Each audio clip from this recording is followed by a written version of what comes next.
This program features live coverage of an African safari and may include animal kills and carcasses. Viewer discretion is advised. Dumela! Good afternoon and welcome to a wonderful and sunny Tswalu Kalahari. We are just enjoying this lovely scene, only found here within the Northern Cape, within South Africa. So what a beautiful sight we have in front of us. We are going to be enjoying this lovely scene. And this afternoon, I think we're going to be keeping it tight within the first set of dunes and looking for anything and everything. Anything that the Kalahari has to offer, that's what we will be doing. So, welcome on board your very own live safari in the African wild.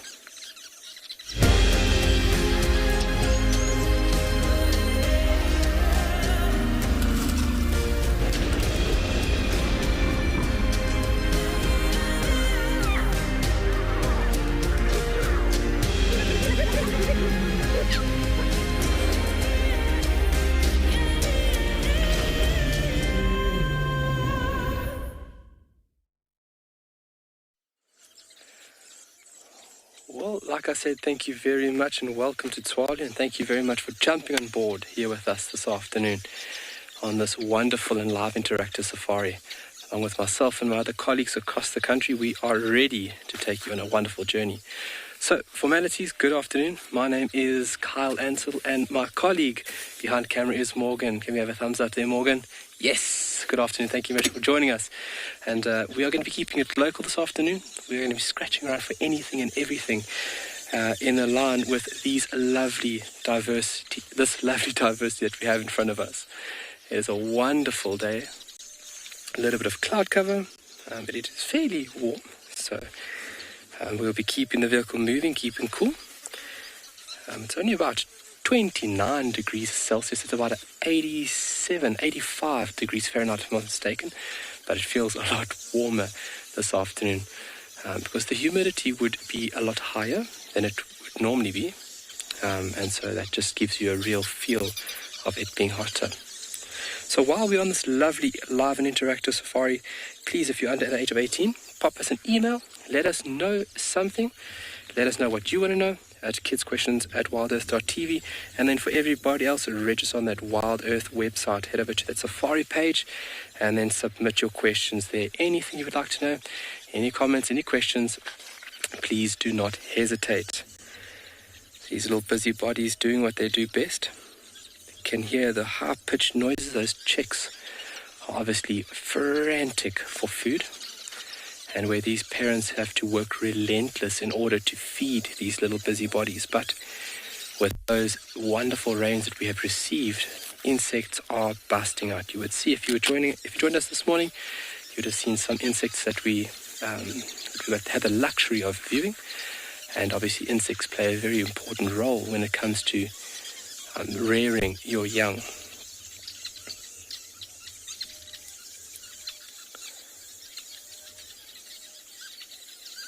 This is the same nest that we viewed the other day, and it's just a large nest and so beautiful to view. But for now, while we enjoy this, let's send you over to the weather clip.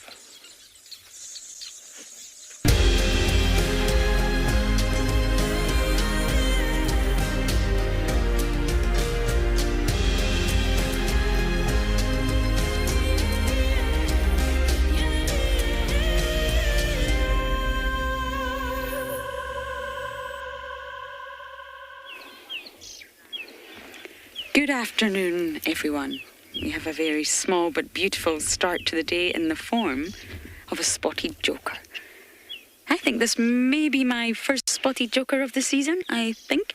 They're normally the later ones to emerge. But anyway, my name is Lauren. I do have Davy on camera today, and we are out and about just seeing what we can find. It's most likely going to be an insect day today.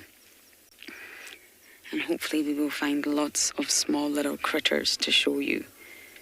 Now, I remember the very, very end of last year.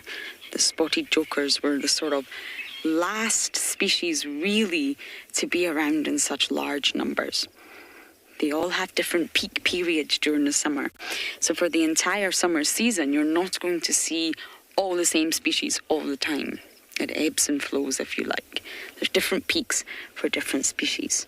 So we're obviously in February now, and it's really fabulous to see the spotted joker. The sun really came out this afternoon in Djuma. We've still got blue skies ahead. We've also got our rain roof on, so it's a little bit confusing. But I guess it's better to be safe than sorry. There's still heavy clouds up there. But it was glorious to see the sun for a little while. Oh, the spotted joker's opening his wings now, Davy. David, come in. Okay, it's hidden behind the grass, but you can still see that magnificent tangerine colour, tangerine and black. And I do believe the name Spotted Joker comes from when you actually look like the pattern, the sort of black pattern on the wings, that it looks like the face of the Joker. Got an ant in the back. I can see that.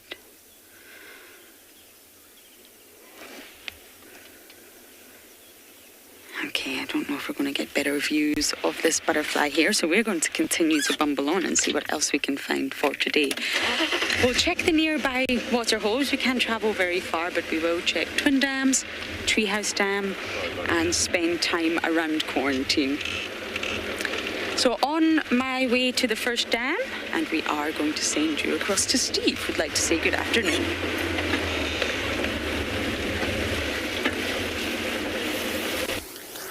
Good afternoon again, everybody. Welcome to the Final Control Dam Cam.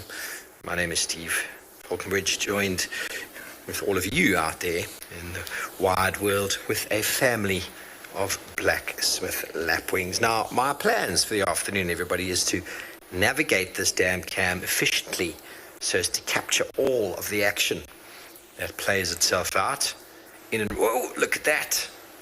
Now, if I wasn't framed there, we would have missed that takeoff. Now, what happened? Why did the birds all suddenly bolt? Now, you can often suggest that some bird of prey has probably flown in and around. That is why birds hang out in groups. Not only birds, many other species hang out in groups so that when something threatens, they've got a better chance of detecting it. Now, I have at length spoken about the differences between one bird versus quite a few in studies done with peregrine falcons, which indicate that the higher the number of individuals, the more chance there is of detecting predation before it has an impact on the species. And so if birds hang out in groups, and as we see with impala, they do as well, obviously it doesn't always work, but you've got far better chance of surviving the night if you hang out in a group than if you do on your own. In this case, at the daytime, bearing in mind many of the predators that these birds face are diurnal predators, raptors, birds of prey, and then obviously some small felines and snakes, of course, which could be diurnal and nocturnal.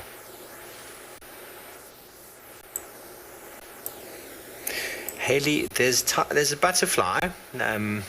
Certain butterfly species are migratory. They'll move through the Kruger up and down. The African migrant will actually cover quite a bit of area in sort of southern Africa, moving across the country. But other than that, I can't think of another migratory insect. Butterflies are the one species that really does manage to do something like that. There's a hornbill in the middle of the picture, and that's not very great, everybody, on the other side of the dam. So butterflies and insects can, because of their ability to just glide with the wind. But most other insects, if they do migrate, it's very, very localized movements, very small movements. For the most part, their life cycles are quite small, in fact. And what you will find, even in butterflies that migrate, for example, the massive accumulations of monarchs that migrate across the United States, it's not the same individual who makes the journey. The butterfly flies, lays eggs, they hatch, larvae pupate, they become butterflies and continue the journey. So it's a long cycle that's not even carried out by the same individual. It's more carried out by generational leap. Quite incredible, in fact. Very, very interesting story of the monarchs in America, all the way from Mexico up to the north. Unfortunately, due to agricultural practices and the like, we're seeing a huge decline in that. I'd love to head over to the States to go and see that, and while I'm there I might get some snowboarding in. My good friends Sarah and Brent, all the way over in America, who I was supposed to see last year, congratulations to them. They have just had a little baby just last week, little Sophie. Welcome to the world, Sophie. My favorite butterfly, goodness, I don't think I have a favorite butterfly. It would probably have to be one of the swallowtails. Swallowtails are very, very pretty. So the common scene around here would be the citrus swallowtail. But emperor moths are very, very pretty. They're not butterflies, of course. But anything with a little bit more to them than a couple of spots, an eye, a bit of a tail, false eyes on the end of the tail. There are some very interesting looking butterflies around.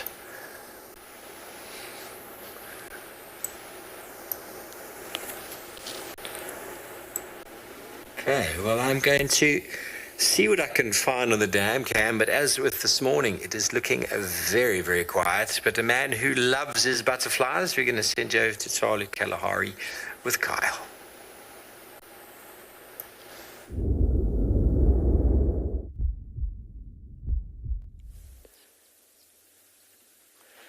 I love my butterflies, but still need a lot of work. Like with so many things, there's always room for improvement. And if a guide ever mentions, oh, I know everything, that is when a guide needs to hang his cap up and maybe try something else. But as long as you want to improve and better yourself, I think that is the most important thing. Lovely scenic view over here. You can see the shadows on the mountains, and if you watch it very carefully, you can actually see how fast those clouds are moving, because that shadow will progress, and it looks like it's moving in a northwesterly direction.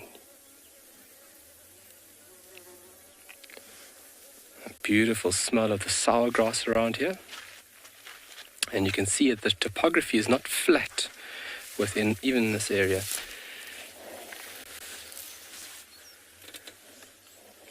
See how it undulates. It kind of dips down in front of us and then it raises up, and then you've got almost like a flat plateau towards the mountain, and then the breathtaking height of those mountains, so to say.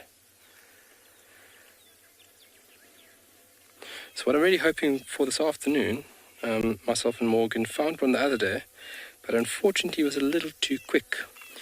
Hopefully we can find a button quail. Liam, what animals would be roaming up in those hills? There would be certain rabbit species that inhabit those mountains, certain rodents.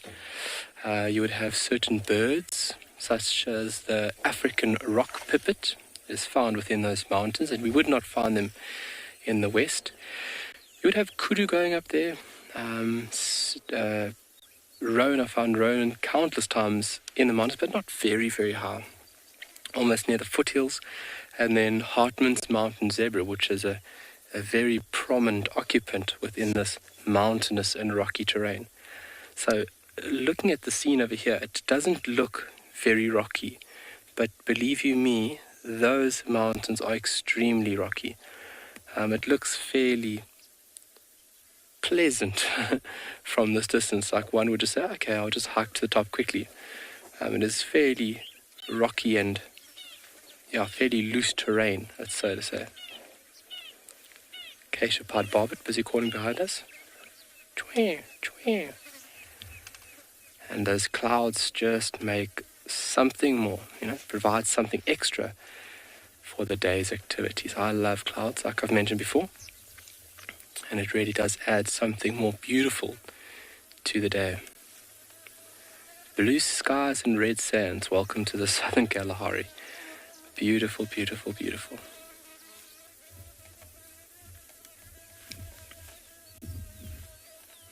Such a beautiful view. Couldn't agree with you anymore. It's a lovely view. And it's lovely just to stop and appreciate. And with you folks on board, cherry on top of the cake.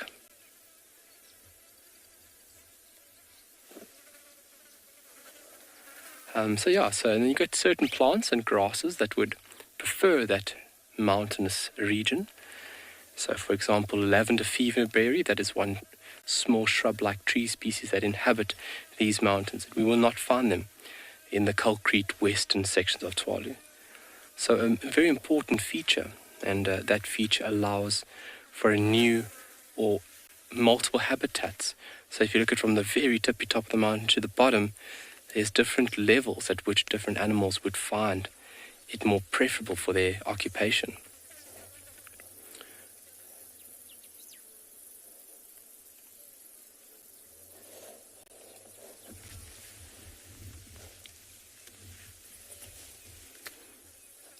And Morgan obviously making it all possible, giving us a lovely rounded view of this very diverse terrain.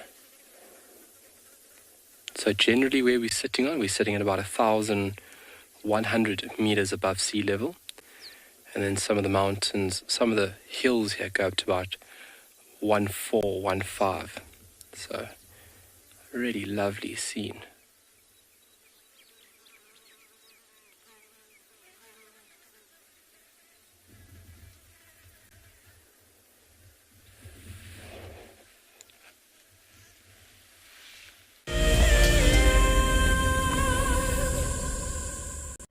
Do you dream of traveling to a far-flung wilderness location where life continues as normal? A place where you can escape to nature and breathe. If you become a WildEarth explorer, then this could soon become a reality. Subscribe today and stand a chance to win regular travel prizes. WildEarth Explorers, it's in your nature. My name is Taylor McCurdy and I work for Eco Training. I love hearing from all of the viewers. However, I particularly enjoy those of you who have been watching for a few years. Your questions are just so advanced and they really get me thinking. If you'd like to ask a question on WildEarth, you need to register on our website. Once you've done that, head to the live safari page and submit your questions below the live feed. Goodness, look at its wobbly legs. Oh, I don't believe it. I can't believe we've actually seen it. Oh my goodness. Oh, careful, careful, careful. Oh no. Oh, it's okay, little one. Okay. Expect the unexpected here on WildEarth daily. There's a grounding earthiness to this place that we feel in our ancestors. It's a place where, believe it or not, we evolved as a human species, and anyone who's come to Africa will understand that. The connectivity that the continent has to the person and to people's souls is next level. I am thoroughly looking forward to taking you on your next adventure when we explore all the small and big things. Catch up with the guides daily here on WildEarth. There we go, first sighting of the baby meerkat. Oh my goodness.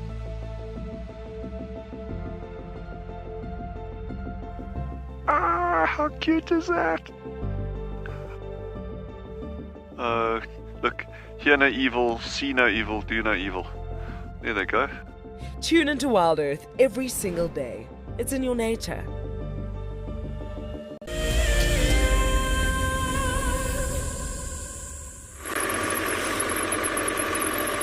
Alrighty, welcome back.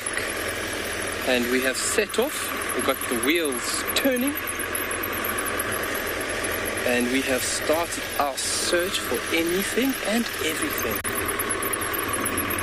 Oh, what was that? Something moved. Something moved. Let's take a look here. Something moved. Might be an armored ground katydid, but you never know. Might be a new insect. Okay. You want to be sneaky like that? Fine.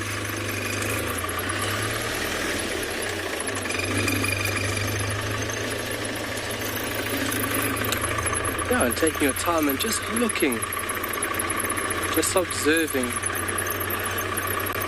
is by far the most important thing. And driving slowly, that's when and how you are going to find things.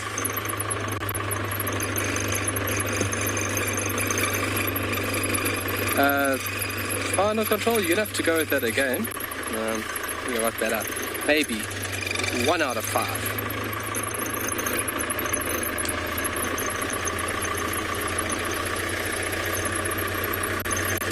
And the area looking very, very pretty with the lights.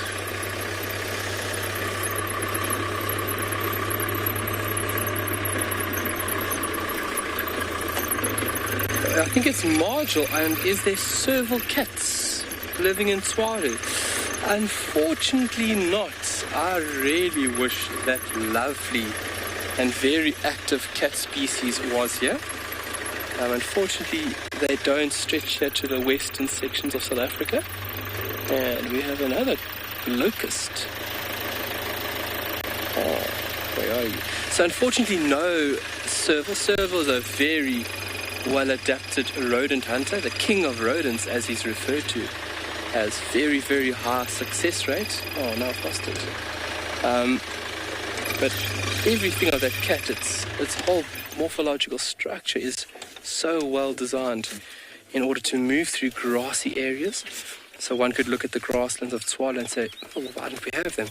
It's just this distribution range doesn't come to these arid sections far west. Now, I did see myself something right over here.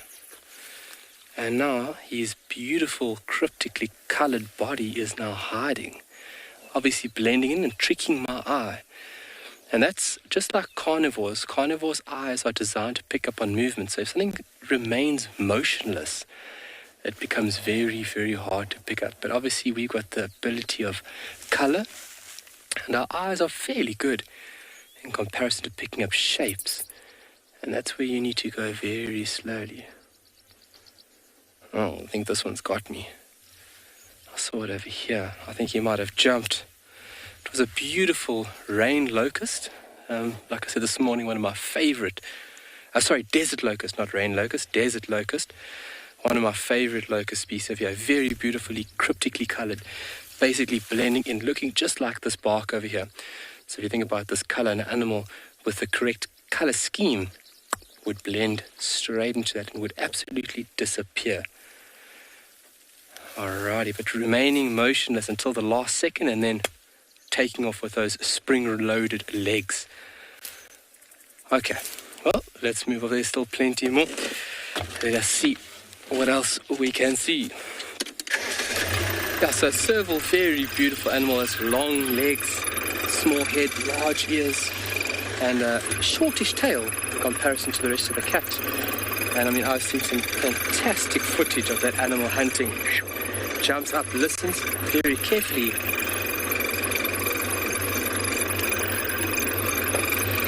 Annalise, how easy is it to spot bat-eared foxes?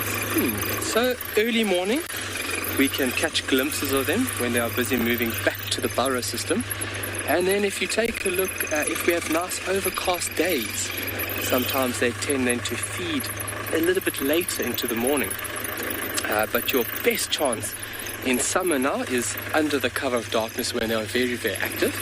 It's too hot for them to operate during a gama in the tree.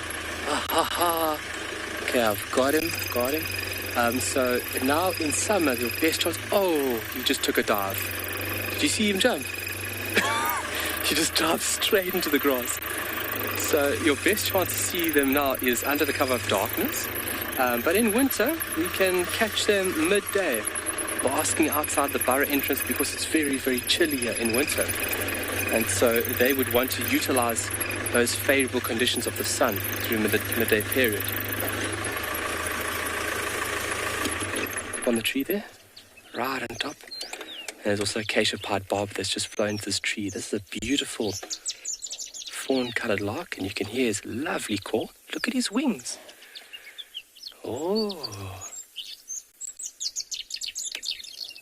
Very distinctive posture, and look how he's lightly fluttering those wings while singing. Normally young birds do that very vigorous wing beating or light wing flickering when they're begging for food. But with that erect or cocked tail, he might be singing out for a lady. Lovely. Wow, and what a very beautiful... Whoop! Sure, how beautiful is that? There he goes again. Very distinctive calls, jumbled mixed notes. Lovely.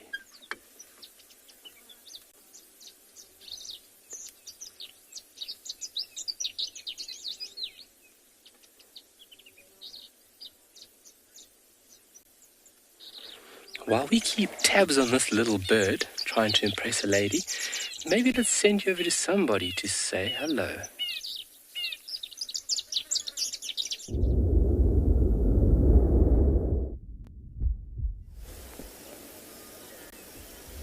Look who we have here. What a stroke of luck. One of our students was heading down to the HQ and said, Mike, we think we found a lion, but we're not sure. We came to investigate, and sure enough, here we have a lion, a lioness in fact, and we think it might be our lovely lady Lagatha. Not 100% sure yet. We're going to try and see if we can figure it out. Hi everyone, my name's Mike Anderson. Gert is behind the camera, and you've joined us at Eco Training's Pridelands Conservancy, where we've come to Impala Plains, this big open area behind us here, which used to be farmland, and we've managed to find this lioness, which was super great. So we had reports from the students who came to investigate, and there she is, taking advantage of the fact that it's nice and cool after the rain we had this morning. That's the reason why we couldn't come out. It was pouring with rain this morning. She's lying on this lovely, cool red earth. Whilst the sun is down, she can be out. There's a bit of a breeze. It's wonderful. And there's lots of impalas around, not on Impala Plains itself, but just behind her in the drainage line and beyond. We saw lots and lots of impalas as we drove to this area. So it would be a good place for her to start her hunting for the afternoon. What a fortunate event. And it's nice, this open plains, because she's, although not very well camouflaged right now, there are clumps of grass all over. So if she should hear something in the distance, she could just pop her head up. You can see those ears swiveling back and forth every now and again. She could easily just pop behind a clump of grass or bushes towards the edge by those trees and make her way towards wherever the impalas are on this plain when they eventually come. Because no doubt the impalas will come eventually to feed and to rest in the late evening. Spectacular. But she is so relaxed now. If it is Lagatha, when I first arrived here, I think it must have been April or May, there is absolutely no way she would have allowed us to be, what are we, 20 meters, if not less, and I reckon we could go much closer as well. It's amazing that she's so relaxed. Fantastic. Well, our lioness doesn't look like she's going to move very far anytime soon, so we're going to stick around with her and see if she does get up and make any decisions. In the meantime, we'll send you over to Dan with a very big elephant.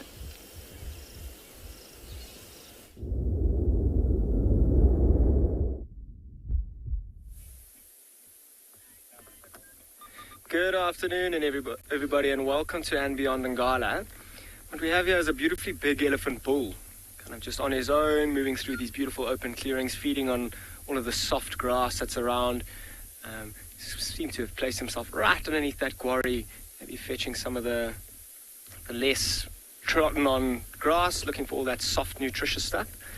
And good afternoon, my name's Daniel Fisher, and on camera this morning we've got Odie, or this afternoon rather. We've managed to dry all our equipment from this morning and managed to avoid that lightning strike, thankfully. What our plan is for the afternoon, I'm not 100% certain just yet. We've got to kind of like pick up from after the rain. There's no fresh tracks what to pick up on.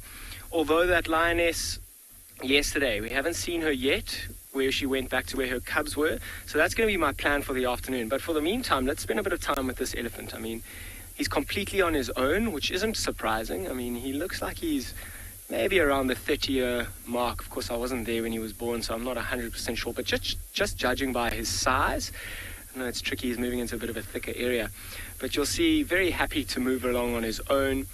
You might see a couple of smaller bulls join up with this elephant at some point, kind of watch how he feeds and how he behaves. And it's quite important in younger bulls' lives for them to watch these bigger bulls, how they behave and what they feed on and what seasons they go away. I'm just going to reverse a little bit, see if we can't get into a better spot. Have a look at some of the features that we can use to try and identify age, and maybe even try and identify this specific elephant. He might spend the next few weeks in and around Ngala, feeding and moving around. He's not in must at all, so I don't think he's really actively looking for herds of females. So there we go, that's a bit of a better spot. Let's see if he shows himself a little bit. Just moving through, very calm. And David, this is a big elephant. I mean, they can get quite a lot bigger. And this one still has a little bit of growing to do. I mean, if you look at his front shoulders above, just behind his head, you can see how high his shoulder blades are. He's got a little bit of growing still to do. And you have a look at those tusks as well. His genes, obviously, he hasn't got the biggest tusks around, and maybe for his age, he's actually got quite small tusks. But if you have a look closely, that left tusk that's in our picture now is quite a lot longer than the one on the right-hand side. And the one on the right-hand side actually looks like it snapped. This one closest to us is quite sharp, but where that one on the right-hand side, okay, he's obviously not going to show us now, but where it snapped is actually very sharp. And you'll see when elephant bulls are fighting, they kind of push their heads together and they use those tusks as a kind of weapon. And let me see if I can reverse one more time. And with that tusk kind of gets pushed into another elephant, it can be quite painful and can actually do some damage. If it punctures the skin and goes into a kind of sensitive area, it can do some permanent damage and actually end up killing other elephants. Sorry, I just reversed into a stump that I didn't see. Let me try and see if we can reposition in a better place. It's quite an open area. It's amazing how the elephant is just moving into a place where we can't see him. Odie, this might be our best shot for now. Oh, not really. Okay, and on that note, let me do a little U-turn, see if we can get a better spot. And if we can't, I might just go and see if we can find that lioness. Let's see if we can get a look from here. Odie says this might be a good spot. But very happy. I'm sure this elephant's going to spend quite a lot of time in and around this area. As you can see, there's lots of grass. There's actually not a lot of trees around here. So the fresh grass is all around. He'll stick around. The river's close by, lots of water. So I'm probably going to let this elephant continue doing what it's doing. And in the meantime, I'm going to go and see if we can find that lioness and her cubs. I'll send you to Lauren with a much smaller animal.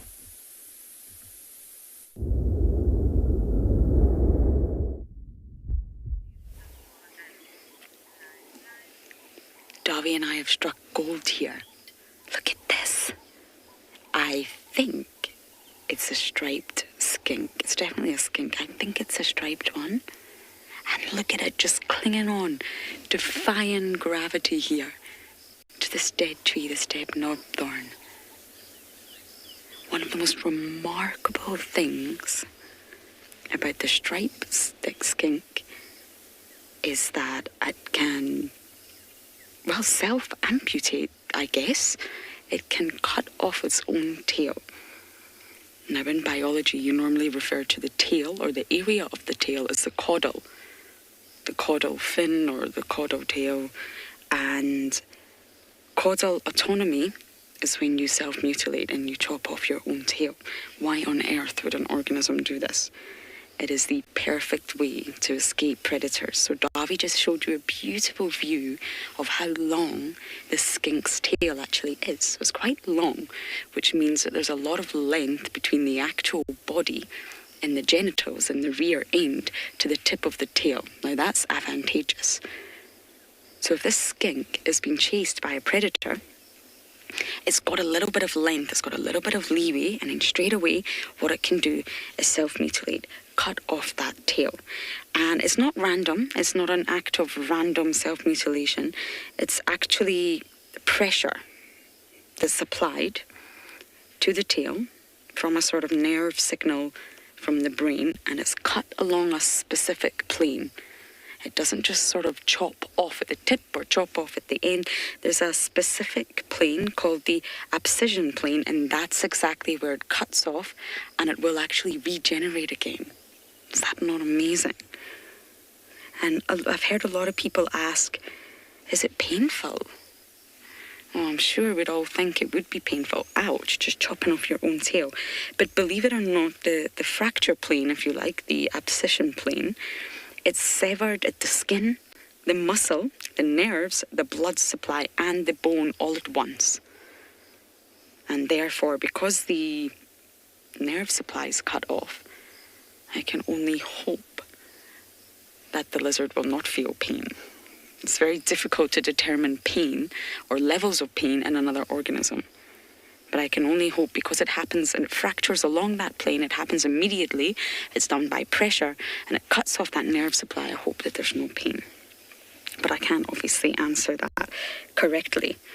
And once the tail drops off, it will continue to wiggle for quite some time, which is rather disturbing to think about, actually coming across a wiggling tail with no body.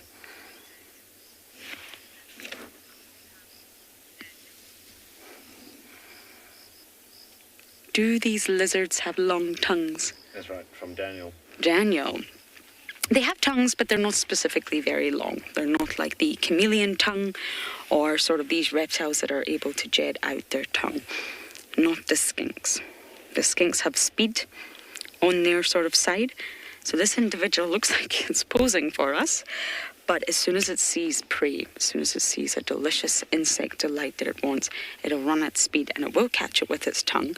But it's not like a chameleon where they can dart their tongue out without actually moving their body. Their body's very, very flexible. And of course, those rough scales that you can see help protect it against any sort of environment. Rough trees, rocky habitats. They've also got little scales, you can't see it right now, but they've got little scales on the soles of their feet. So this also helps them grip onto any kind of substrate, which means they can pick up momentum fast and go after their prey. Oh, that's a very brave ant. Oh my goodness. Oh.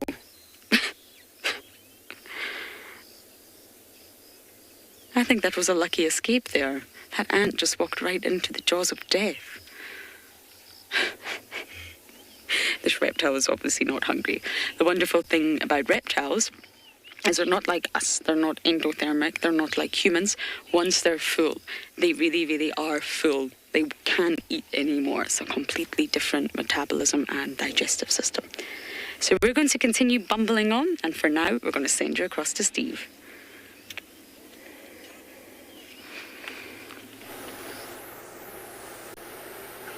Well, everybody, we've found some stripes on the dam cam. We haven't seen many nyalas around lately. They've been hidden in the thickets that have been surrounding these woodland riparian areas. And we can just see a few shaking tails. It is their camouflage, it is their design, of course, the Nyala. And look how tall that grass is, everybody. If it wasn't for the shaking of tails, I don't think I would have seen them. Thank you, flies, for annoying the Nyalas to the point where they shook their tails and ears and I could see them, because otherwise it was this. So, mysteriously camouflaged animals hidden in the background. Blessed to see some animals this afternoon on the dam cam. And just like that, the habitat of the Nyala has swallowed them once again whole.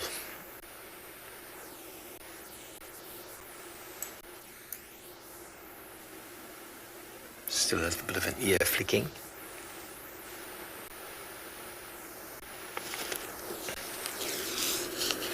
Vola It's possible to get eland through here. I've never seen one. I'm sure historically they have been in the area, but the largest antelope species around here at the moment would be the kudu.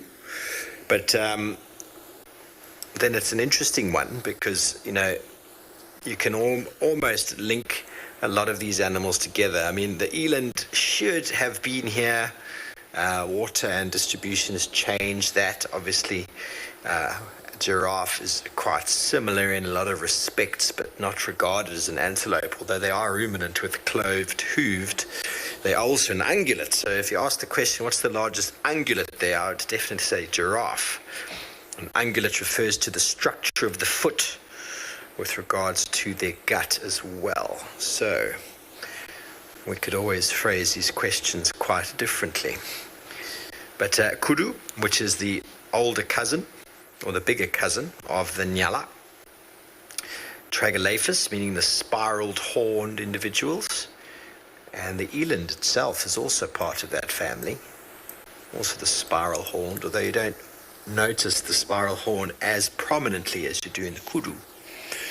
But when you notice the Nyala, the male and female sexual dimorphism is to female has no horns, male has horns, and that is because of this habitat that you find them in, this dense vegetation. It's actually a disadvantage for a female to have horns because she's camouflaged, so why is she going to run? And if she did run, she's going to get caught in the bushes. Same as kudu. Kudu are a little bit more open, but still woodland specialists.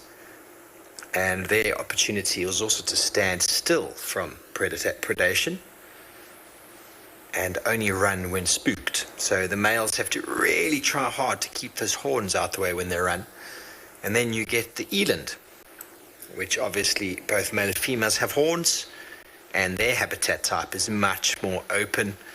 They travel vast distances to water, and so their defense mechanism for their youngsters, of course, is to run, but also they will defend themselves as well as their youngsters against predation, both male and female, with those horns. So a very good indication of an animal's preferred habitat is by looking at the way that their body is designed.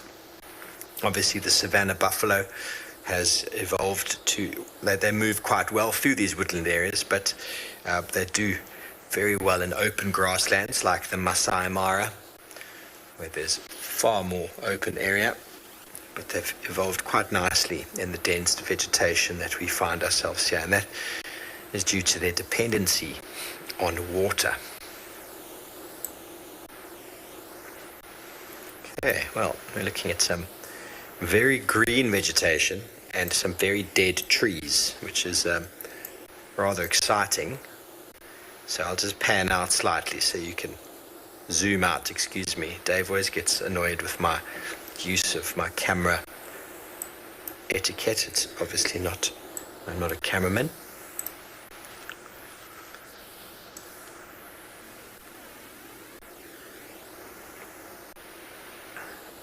Very good. Well, we send you back over to Mike, who's actually got an animal.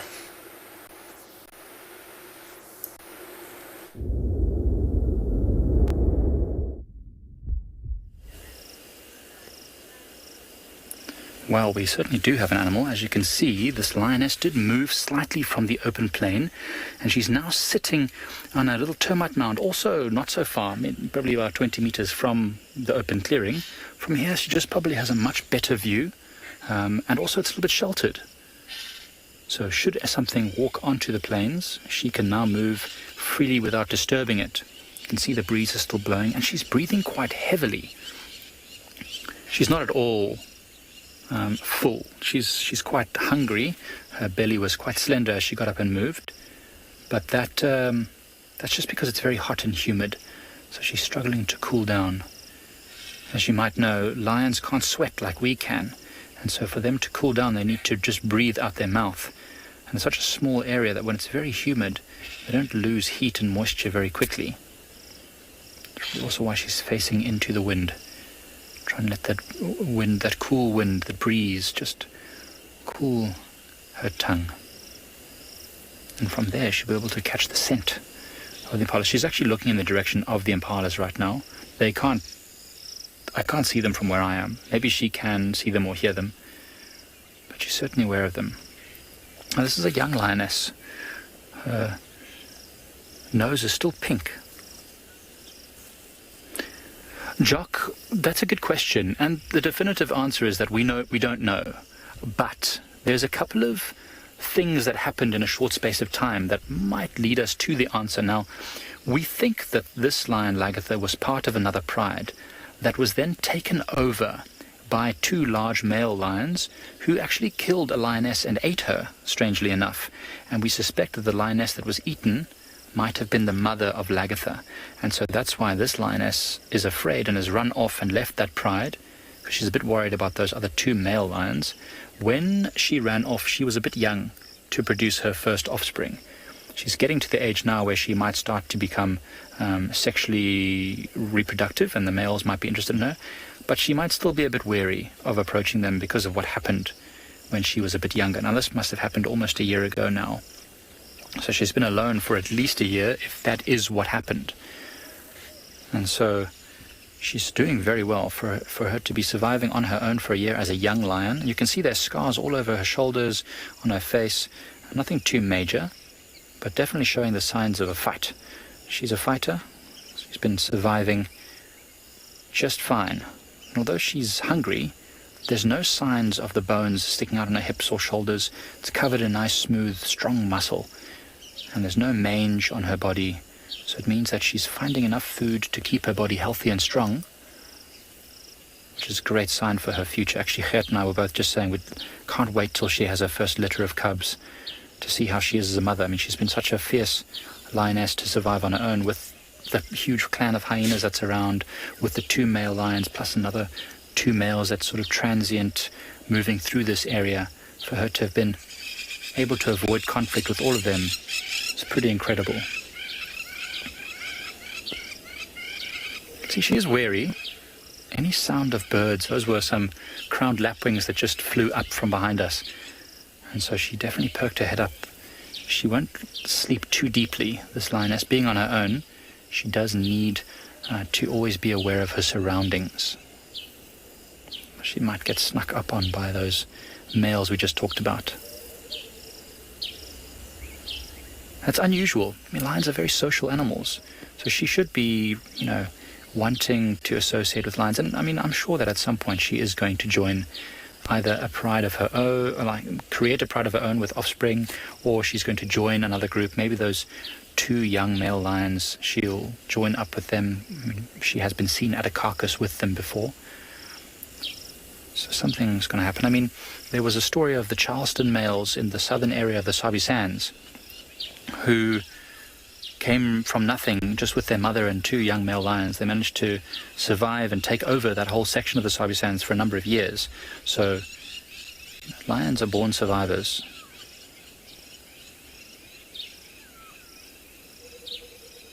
It's been spectacular to watch her rising to the occasion. Stuck in bed, totally agreed, and that's why the landowner decided to name her Lagatha, because she really has that fighting spirit. All on her own, conquering this area, carving out her own little niche, avoiding conflicts where she knows she can't, win, and, chasing off any hyenas or whatever else might try and steal her carcasses. She's been battling her way through.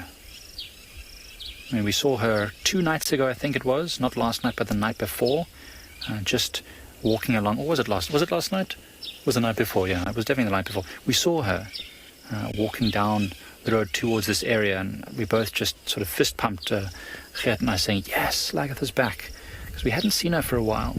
She sort of goes off the radar as she does her thing, and I mean, she's definitely hunting and catching things and eating them in drainage lines and hiding them. Especially during this raining period we're having, we can't find her tracks because it just rains on top of them. It's also great for her. It means animals can't smell where she's walking, and lions can't follow her, hyenas can't follow her. She's really making the most of it. But then sometimes she also does strange things. The other day we watched this lioness running up and down in impala clearings, where we are right now, chasing after one massive herd of impala, of about 100 impala, back and forth and left and right, and really barely concealing herself. It almost looked like she was just being playful. And I wondered if maybe because she's alone, she doesn't have that social interaction that she would have normally with siblings or with other lions, so she makes do by playing. Oh, she's going to move off now. I wonder, she's been scratching at this termite mound. I wonder if there's not a warthog in that termite mound that she's trying to get at. She's been scratching at the left side and now she's scratching at the right side. Oh, looking back at us. Yes, we are watching. We are wondering what you're doing. And that's also why we've kept our distance. We've got the camera zooming quite far here in order to allow her to do her thing without disturbing her, because she is not 100% totally relaxed. We couldn't go and park, 2 meters away from her like you can with other lions. But we're going to stick around here and see what she gets up to.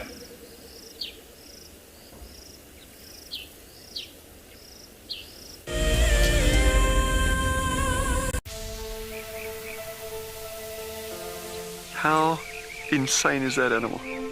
This is out of this world. Fantastic. Good, Mama.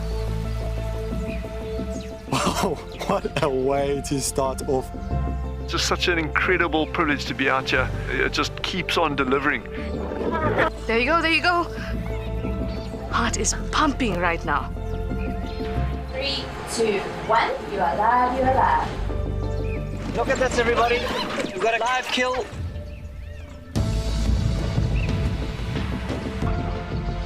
The croc's holding the tail. It's holding tight. Lucky wildebeest.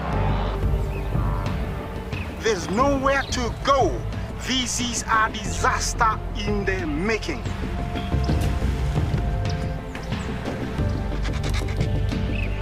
This is the first leucistic zebra I have ever seen in my life.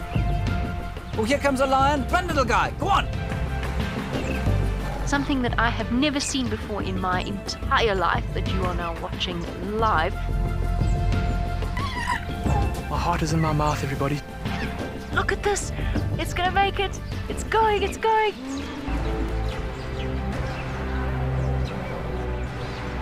This is just too magical. Hi, little guys. That's great, isn't it?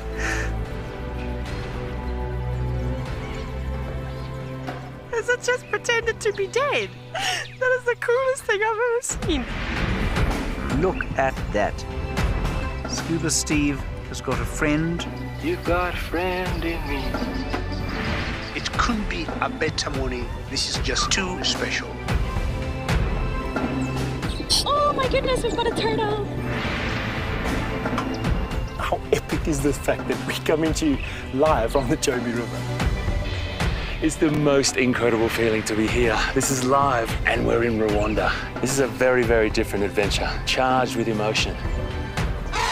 Look at that little zebra about to be born. There's the head. Oh, you clever mare. Well done.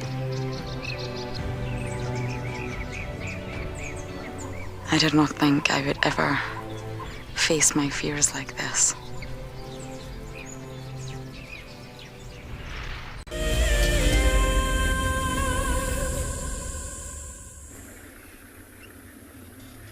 Cool, welcome back everybody. So we currently, actually right in front of the road, there's some giraffe. Well, on my way to kind of look for lion tracks in this fresh sand, maybe from earlier this morning or after the rains. And here's a pair of lovely giraffe in the road. Let's try and see if we can find a spot. There's a male on the left-hand side who seems to be scratching. Let's stop right here before they keep moving away. Looks like the one on the right looks like it's a younger male than the one on the left, scratching its neck on that reasonably tall and quite skinny marula tree. I mean, we take having hands and arms for granted sometimes. I mean, if you've got an itch on your neck, you need to try and get it. And I mean, he's now moved trees to a more thorny tree. Let's see if I can't move a little bit closer to show you. But that was a strike of luck. I mean, we've only... Oh, there's one looking right at us. Let's try, have a look there. The younger male has kind of moved into the same tree that the bigger one is scratching on and now feeding on it. Let's have a look.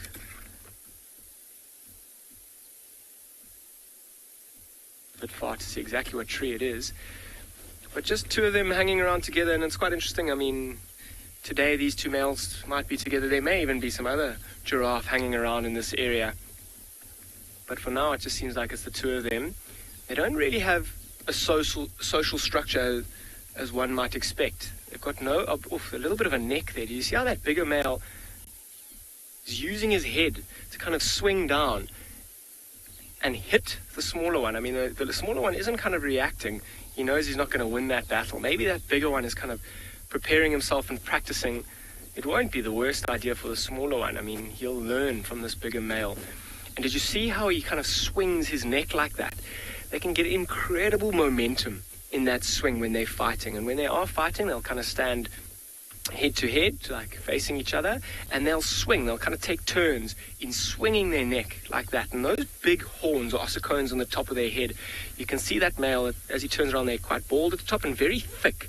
That's solid bone. And when that hits you, particularly with the force of a huge male giraffe, you're going to know all about it. And you'll see often, not often, but sometimes, male giraffe can even fight to the death. A good blow or a good few blows to the back or the top of a back leg.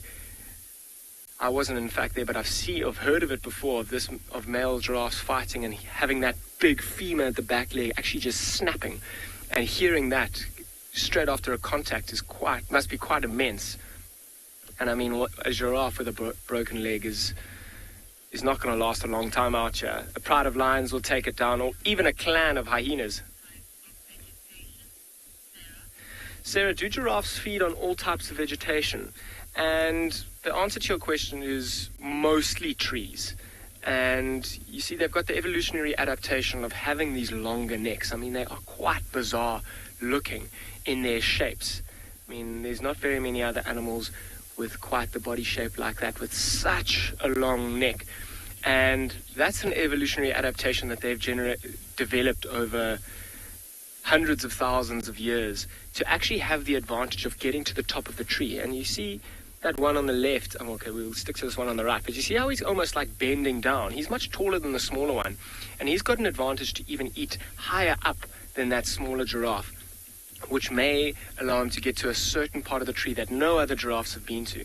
It doesn't limit the smaller ones will be limited, but it gives them a more exclusive feeding range, whether it be right at the top of the tree. Elephants might be able to feed on the same kind of level, but elephants, even if they don't want to get there, they often just push a tree over to get to smaller parts.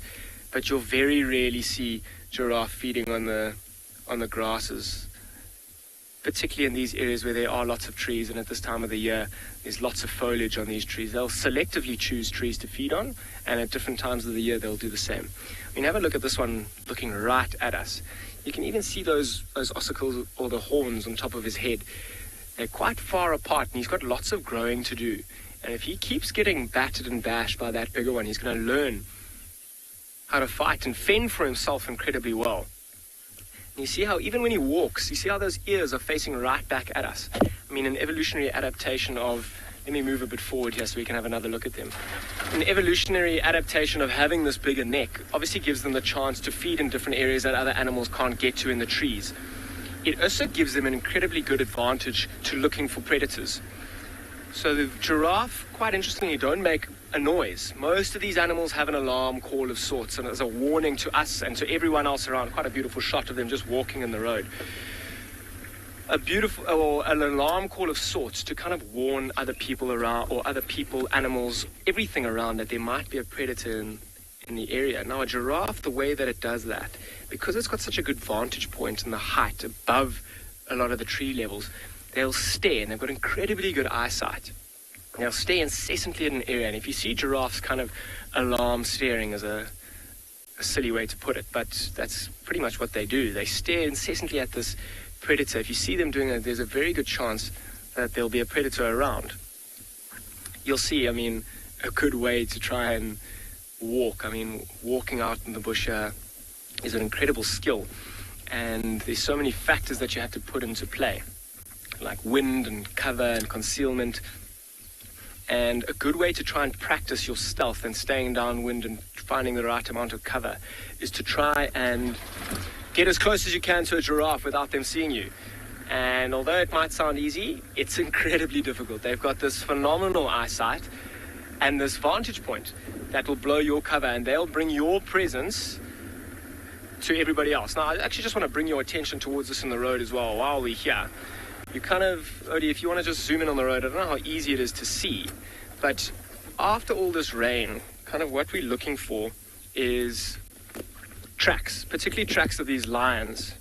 I mean, you can see how indented it is. The giraffe is quite a big animal, and walking in the road like this, a little bit further back, so you can see how this actually looks like the bigger one. You can see the size of the track over there.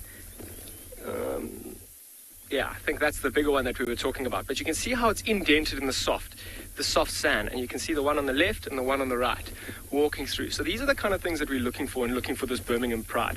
Particularly in the softer sand after the rain, it gives us a great opportunity to find tracks. Obviously, the rain was only a few hours ago, which makes it a little bit more tricky for us because it's only giving us a window of when did the rain stop? Maybe 4 hours ago. And lions aren't too active during the day. However, if they are, we will find those tracks, and there's a very good chance that we'll actually end up finding the lions. I'm also on my way towards the last position of that lioness and her cubs. It will be fascinating to see if she isn't lying somewhere maybe in the riverbed. The reason I'm saying that is after all this rain, there's a lot of moisture and water in the grass and in the trees, and that can be quite uncomfortable, particularly with the length of the grass at the moment. There's no, just picture, it's not that comfortable to lie in wet, long grass. So yeah, I'm sure if she is around, she may in fact be lying in the river somewhere. But in the meantime, I'm going to send you to someone else with another lioness while I continue to look for mine.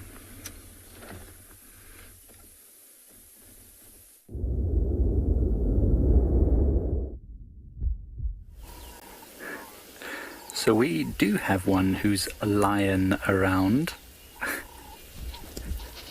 In this game. I'm sorry.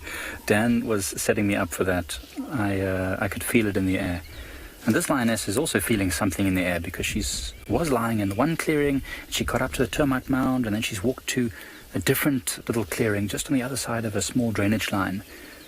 And she's been up and down, looking left and right, so she's not settled. She looks pretty relaxed, and in fact there's 2 vehicles now in this sighting, and we're closer to her than we were before, and she's super relaxed. She's hardly paying us any attention at all, which is fantastic, which is exactly what I want to see.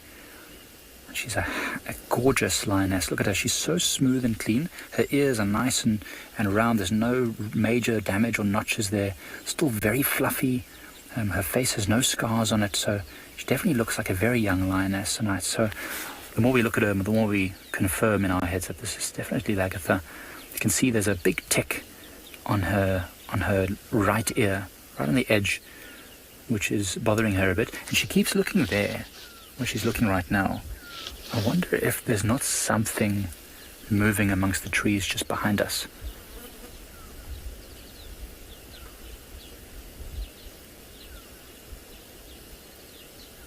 Just going to sit and watch her for a moment, give her 30 seconds of silence.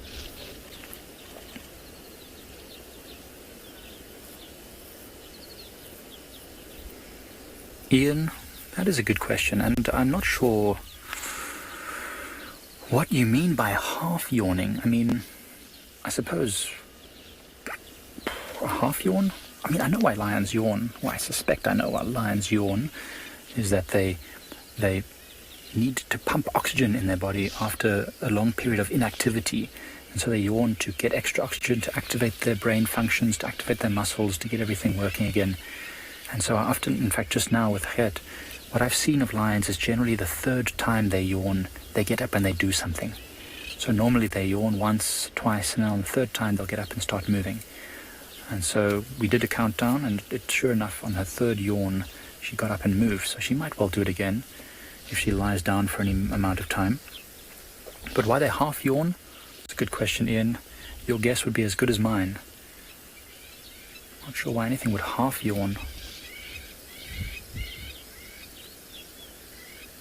I mean, sometimes it looks like they're yawning when they're vocalizing, when they're doing small contact calls. But that's of course using the larynx. I don't know if it's called a larynx in a lion, but the thing that produces the sound, the vocal cords, pumping oxygen over them or air, and they vibrate, which creates the sound. It's their big barrel chest that is sent far and wide. It's an incredibly loud sound. She looks like she's actually about to have a bit of a snooze. If the flies and ticks will leave her ears alone, she might be able to. You can see those ears are constantly flicking.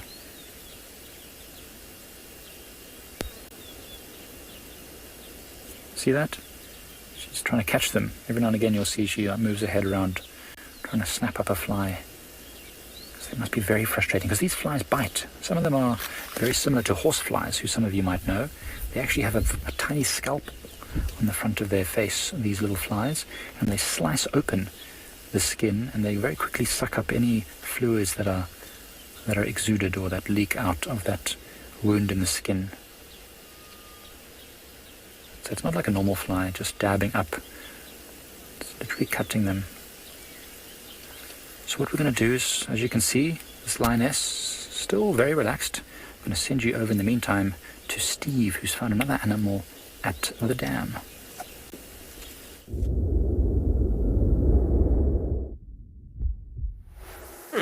Thank you, Mike. We have indeed found a young male Nyala. And he's very interested in something that's going on over towards the left. He came walking down towards the water's edge for a drink.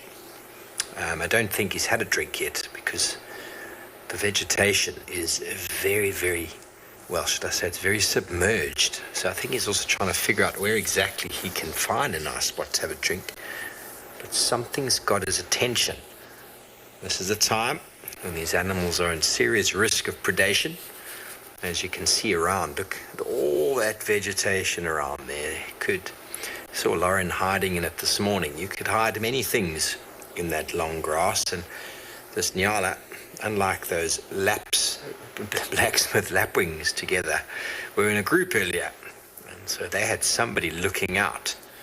This fellow is going to put his head down to have a drink, and well, it's a very dangerous time of day. So he wants to make sure nothing is of danger behind him.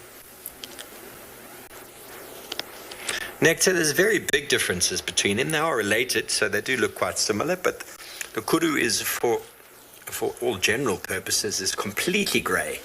And the only difference between the male and female, apart from size, is that the male has got large horns. The Nyala, on the other hand, the male has got this chocolatey brown coloration to him, and he's got horns, but he's got a very shaggy coat, white stripes, and the female is orange with stripes. So he's got the socks, which he's inherited from the female. When he was a youngster, he was the same color, and as he starts to get older, he starts to develop a much longer, shaggier coat with a little bit of a white mane along the back of his neck and all the way down to his bottom, which he's able to pilo erect, which is to stand up and make himself look much bigger than he is really. And it's a form of sort of fighting or anti-fighting. There we go. He's got an oxpecker on him now. He doesn't like that. So they are very similarly, well, designed, the way they move, the way they feed.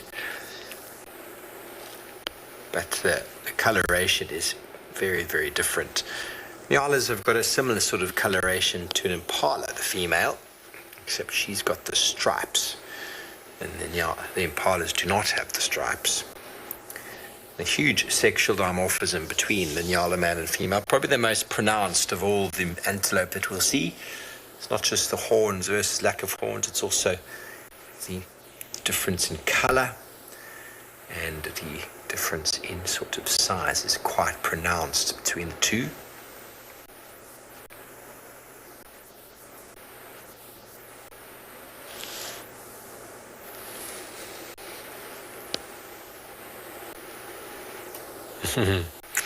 Rosalind, it's very hard to say. I don't know if someone sits and watches and counts how many visit, but in the winter months we get far more visiting watering holes than at the moment. At the moment there's water everywhere, everywhere there is water, so there's no need to visit the watering holes at the moment. So it's a treacherous undertaking for animals to come down to the water each day to drink, like this fellow. As you'll know, almost 2 weeks ago, Tristan was checking out the dam, this one just the other day, and the Talamati Pride killed 3 wildebeest that ventured down, and it was a very unlucky day for them. Very, very unlucky day. And so animals will venture to drink water due to the need to drink. Looks like a bushbuck. I cannot believe I thought that was a Nyala, everybody. Now that we look at the spots, can you see the spots on the backside there? This is a fully grown bushbuck. Unless I am completely confused, it looks like a bushbuck, but it is one for the panel of judges. Now that he's turned, I don't recall seeing a Nyala with so many spots on the hind quarters. Can you see that? But then I've never seen a bushbuck of such coloration. Wow. He's in that in-between stage, everybody. Let's throw it out to the audience there. Who all thought this is a Nyala? Who agrees this is a Nyala? And who thinks this is a bushbuck? I still feel very strongly that it is a Nyala, but those spots on the bottom there and the horns where they are at the stage, very, very interesting. Very interesting. Send through your answers. Nyala, bushbuck. Hardly, not all of them, no, some of them are actually very deep at the moment, and the hippos can't swim. But hippos are pretty much all over the place at the moment due to the abundance of water. So even small puddles and pans on the side of the road will have hippos in them. So just like animals coming to drink or not coming to drink, hippos are all over the place. They don't need to venture very far. There's abundance of food. And it's not guaranteed to find the same hippos in the same watering holes either. Goodness, I'm confused. I'm having a moment to everybody where the coloration is very much Nyala, but the shape of the horns and the spots is a bushbuck. Zoe Bush says it's definitely Nyala. I thought it was a Nyala. The coloration is very Nyala, and those stripes are very Nyala. The bushbuck doesn't have as sort of profound stripes or that white on the back. The yellow socks also aren't as pronounced in a bushbuck. They don't really have the same contrasting color that you see in the Nyala with his orange socks and the chocolatey body. But every now and again, everybody, you will find an animal that will confuse you. That first time someone saw a female impala with horns must have been a little bit something to see. Or the first time someone saw a male lion without a mane, it would have been like, oh goodness, what's going on with this fellow? Bushbuck are more solitary than Nyala.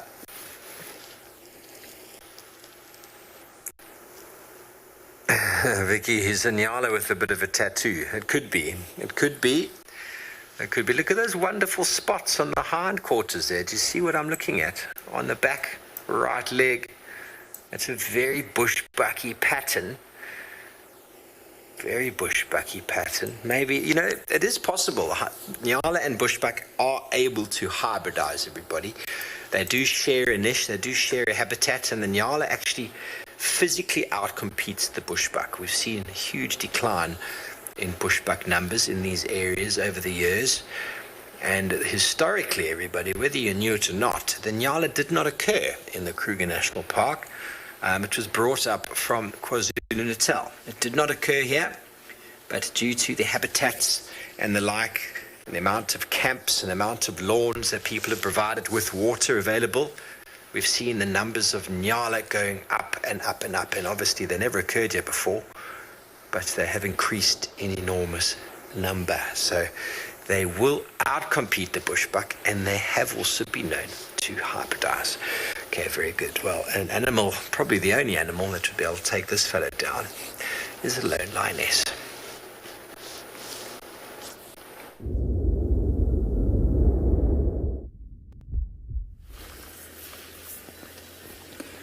can see she's been grooming herself now. She's still lying in the same position, but the fact that she's grooming herself and cleaning herself a little bit is probably a sign that she might get up and move. You can hear maybe the thunder in the background just rumbling away. It's quite a dramatic afternoon, to be honest. And interestingly enough, there's a number of vehicles now in the sighting, and she's still sitting out in the open. There's one yawn. Let's count. That was the first yawn. Let's see how many it takes her to get up and move. So interestingly enough, once upon a time, this lioness would immediately run and hide at the first sign of any vehicle approaching. Then she would tolerate one at a distance, then two, then she'd be allowed to get a bit closer. Now, there's a full sighting here, and she is seeming as relaxed as anything. No problems at all. She's watching them every now and again, but generally pretty relaxed. See, a lion that was afraid or nervous wouldn't be lying on her side like this, grooming herself. And now at this angle, you can actually see a damage on her right leg, on the inside of her right back leg. There's two what look like bite marks. Definitely looks like bite marks, maybe from another lion in a fight of some sort. So that could be a way to identify this lion in future if we ever do see it walking. Not that it was limping at all. And then there's 3 little spots on the right shoulder as well, also scratch or bite wounds from a previous encounter. Now look, you can see though she's lying down. You can see that ear is every now and again moving back and forth, listening to whatever might be around. Mario, the white beneath this lion's eye. Now,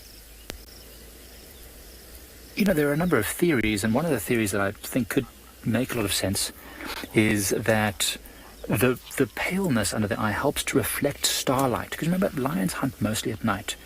And so that white under the eyes might help reflect star and moonlight into its eye and brighten the image a little bit. Now, I don't know if that's exactly right, but certainly we see animals that hunt more diurnally tend to have dark patches under their eyes, which helps the glare from the sun not to blind them. As you can see, my head's in a bit in the way. So you can see she's walking across this old farmland field, not very far at all from what we call the HQ, which is actually where we park our vehicle during the night. So you're going to see she's going to walk directly between us and the landowner's vehicles, as well as the other safari vehicles. So that's pretty amazing that although she's in the past been so afraid, now she's super, super relaxed. Fantastic. I can't film right now because she's actually directly behind a lot of the other vehicles. But as soon as we can, we'll move the vehicle and get another view. Right. In the meantime, I'll send you off to another live location.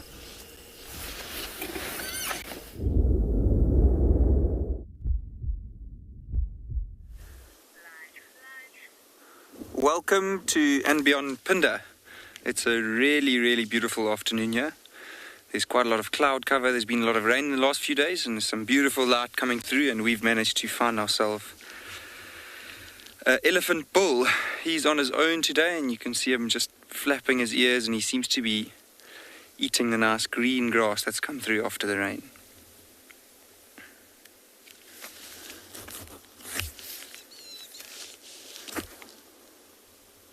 You can see that on the top of his head he's got some dried mud. So it has been quite hot today, and yesterday in the middle of the day it also got hot. That mud looks like it's been there for quite a while. And I'm sure most of you know by now that elephants spend a lot of their time wallowing in water and covering themselves in mud. They don't have any sweat glands on their skin, so they need to spend a lot of time near water and throwing water over themselves to try and help them stay cool. My name is Angus Fitton, and behind the camera today we have Simon.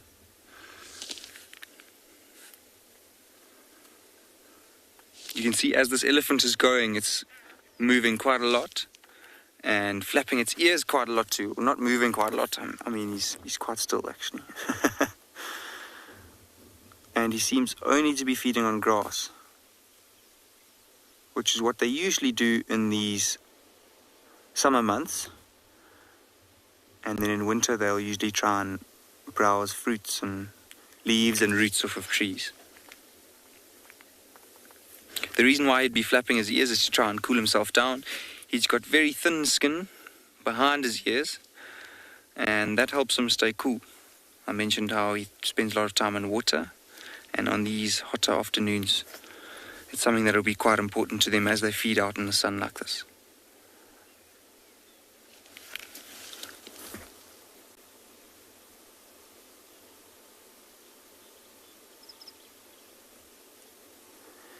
He'd be all alone because as elephants get older,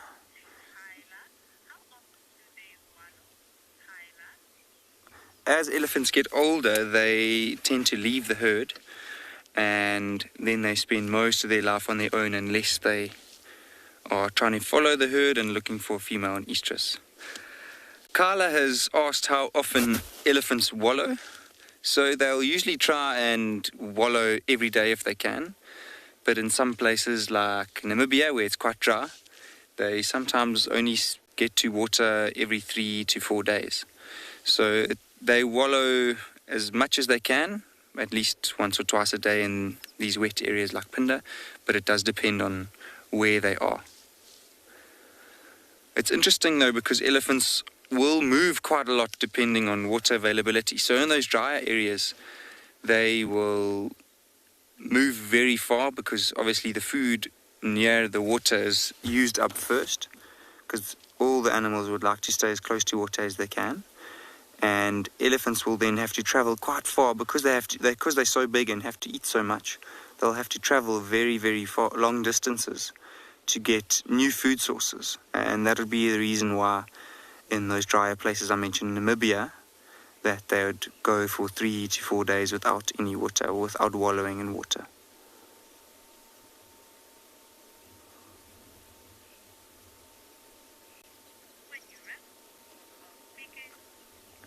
So I think Simon and I are going to sit here for a little bit longer. It's such a beautiful scene.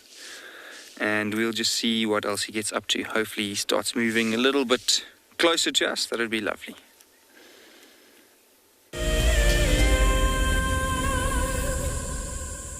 If you love to watch WildEarth, then we are inviting you to join our Explorers program. For a monthly subscription, you will have the opportunity to win fantastic WildEarth expeditions, join our guides for a chat around the fire, receive weekly highlights from our shows, and much more. All the money will go to keeping these live safaris on air, which in turn allows us to escape into nature every single day. My name is Lauren, and I'm currently working in Djuma Private Game Reserve here in South Africa. I love answering your questions during the live safaris. It's my favorite part. It feels like you're on the vehicle with me, and I'm able to teach you exactly what you want to know. If you want to ask a question on WildEarth, then you need to register on our website. Once registered, you must go to the live safari page and ask your question below the live feed.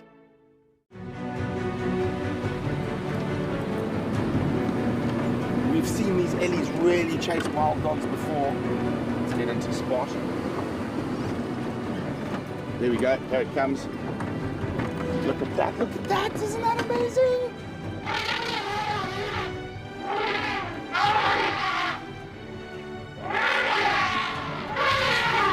Expect the unexpected here on WildEarth daily.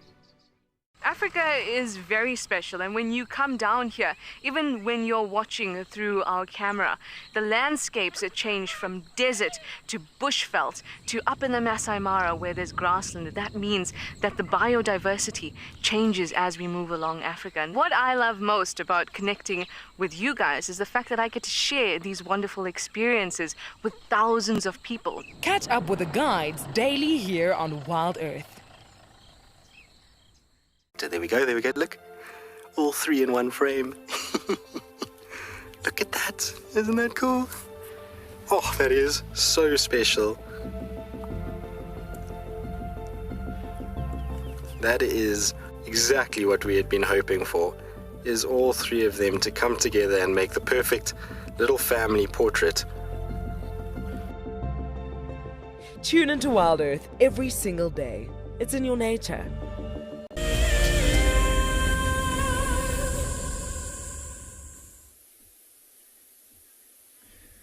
Welcome back to andBeyond and Ngala, everybody. Now, I've just stopped here. I've come to the area where that lioness has been hiding her cubs for the past couple of days, and just have a look at this view. It's one of my favorite ones on the property. Got an awesome view over the Timbavati River, and particularly in flow, it's quite special. But now, Odie's going to go over to the right-hand side, and he's going to show you something even more special. You might only be able to hear it for now, but this lioness is here, and I've had a quick glimpse of a few of the little ones. They're still incredibly small. This is the first time I've ever seen them. They're around 2 months old. And if you look carefully, I'm going to keep quiet and listen. Keep a lookout for maybe a tail flicking. They're actually suckling at the moment, so you might be able to hear that. They are in the long grass. Hoping one of them pops their heads up.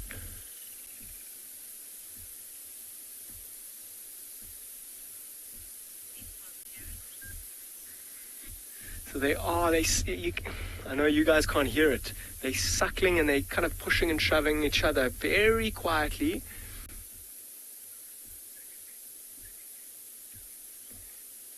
I saw a flick of the mom's tail. She's also there. Her head was the one that brought our attention towards her, and we just spent a moment here kind of like watching and listening. The cubs were certainly there. I saw one of the heads. You just need them to pop their heads up. I mean, when mom's lying down and suckling.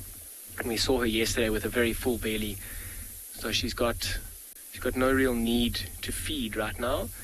Her main priority is actually feeding her little ones. And that's exactly what she's doing in the long grass. Let me keep quiet again, see if we can hear them. Oh, I got a Crested Franklin's interrupting.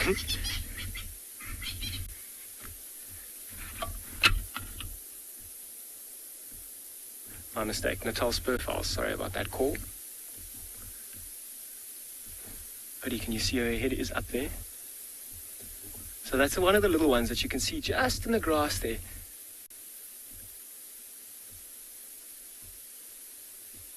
And you see how its head just pops up every now and then straight back down.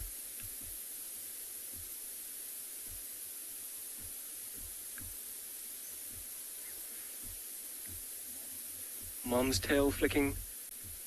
I can just see a little bit of movement there. Just want that little one to stand up for us.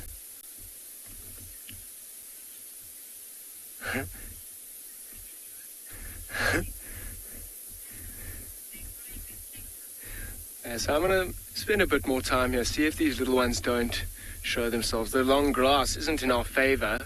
However, it is in their favor. This long grass will keep them concealed from all sorts of predators.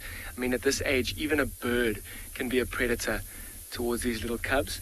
But in the meantime, I'm going to send you over to Phinda while I wait with their elephants.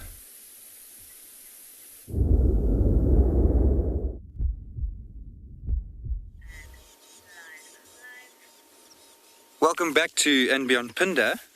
I don't know if you can get it in your shot, but we're still here with this elephant, and then white rhino has literally just walked past, just behind that thicket that you can see, the tallest thicket in front of the elephant. I might just hang around, hopefully we're able to spot it again, but it's amazing to be able to have two of the big five almost in the same frame. Not quite at the moment. We always seem to say that as we get on air, things often suddenly change. It's lovely to be able to just sit and listen though. And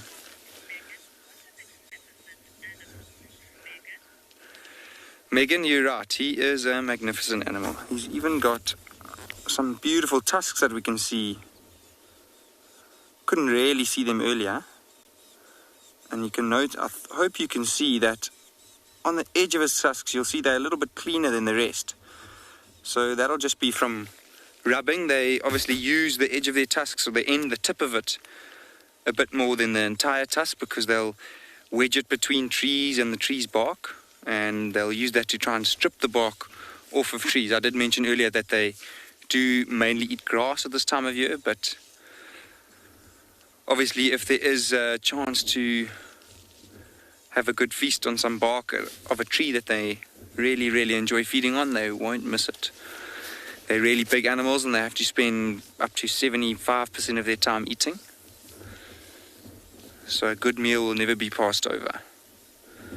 Well, actually, as I say that, it looks like he's just throwing this grass on himself rather than actually eating it.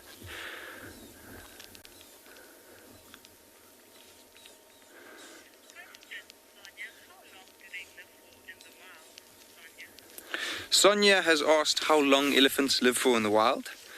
So usually elephants will live to about 60 years old, but there are reports of them living longer than that. So there are reports of them in zoos living up to 80. And I think in the wild, obviously, there are records of a little bit longer, but usually around 60. Females have been recorded to give birth up to the age of 55 years old, which is quite remarkable, considering that their lifespan is not much older than that. So as you can see, I mentioned how much time elephants have to spend eating. And a reason why they could enjoy eating grass a little bit more is that it's not as rough and as abrasive on their teeth as browsing leaves and twigs is. And basically, in the wild, elephants' life is limited not by predators, so it's limited by their teeth and how well they can chew their food up. So over their life, they have 6 sets of molar teeth, and as they get older and older, those molars eventually wear down, and then the next set will become more prominent. So after they've used up all 6 sets, then they start to wither away slowly because they can't chew up their food properly. And that would be a reason why they'd only live to about 60 years old.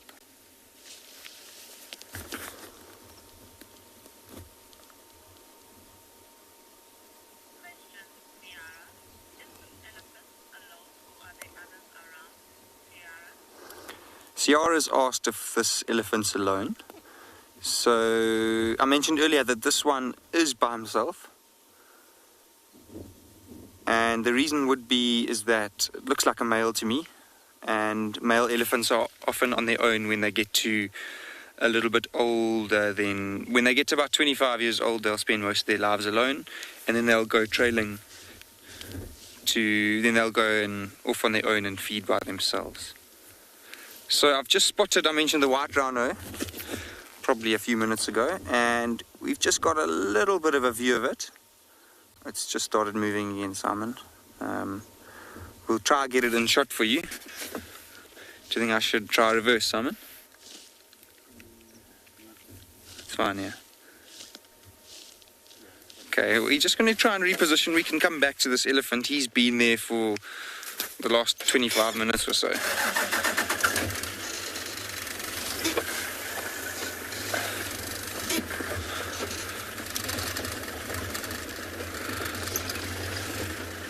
It is only probably 50 meters away from that elephant, and they actually have been, in the wild, there have been reports of elephants chasing rhino away from watering holes.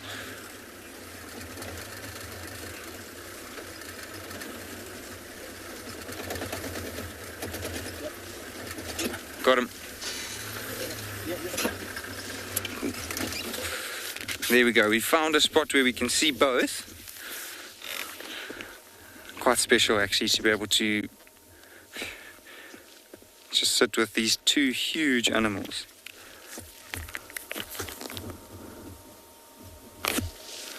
Look at all those flies on the rhino's back.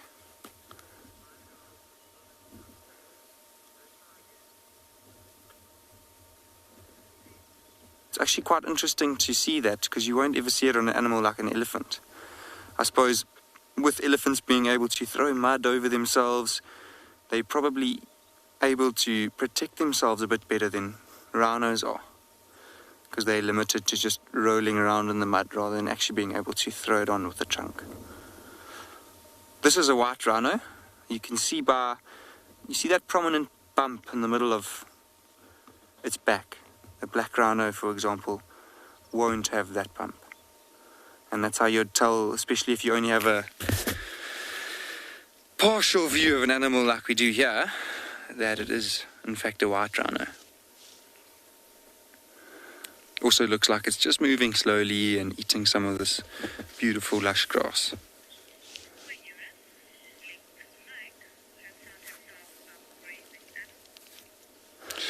So from these two animals here that are grazing, we're going to head off to Mike, who's found some others.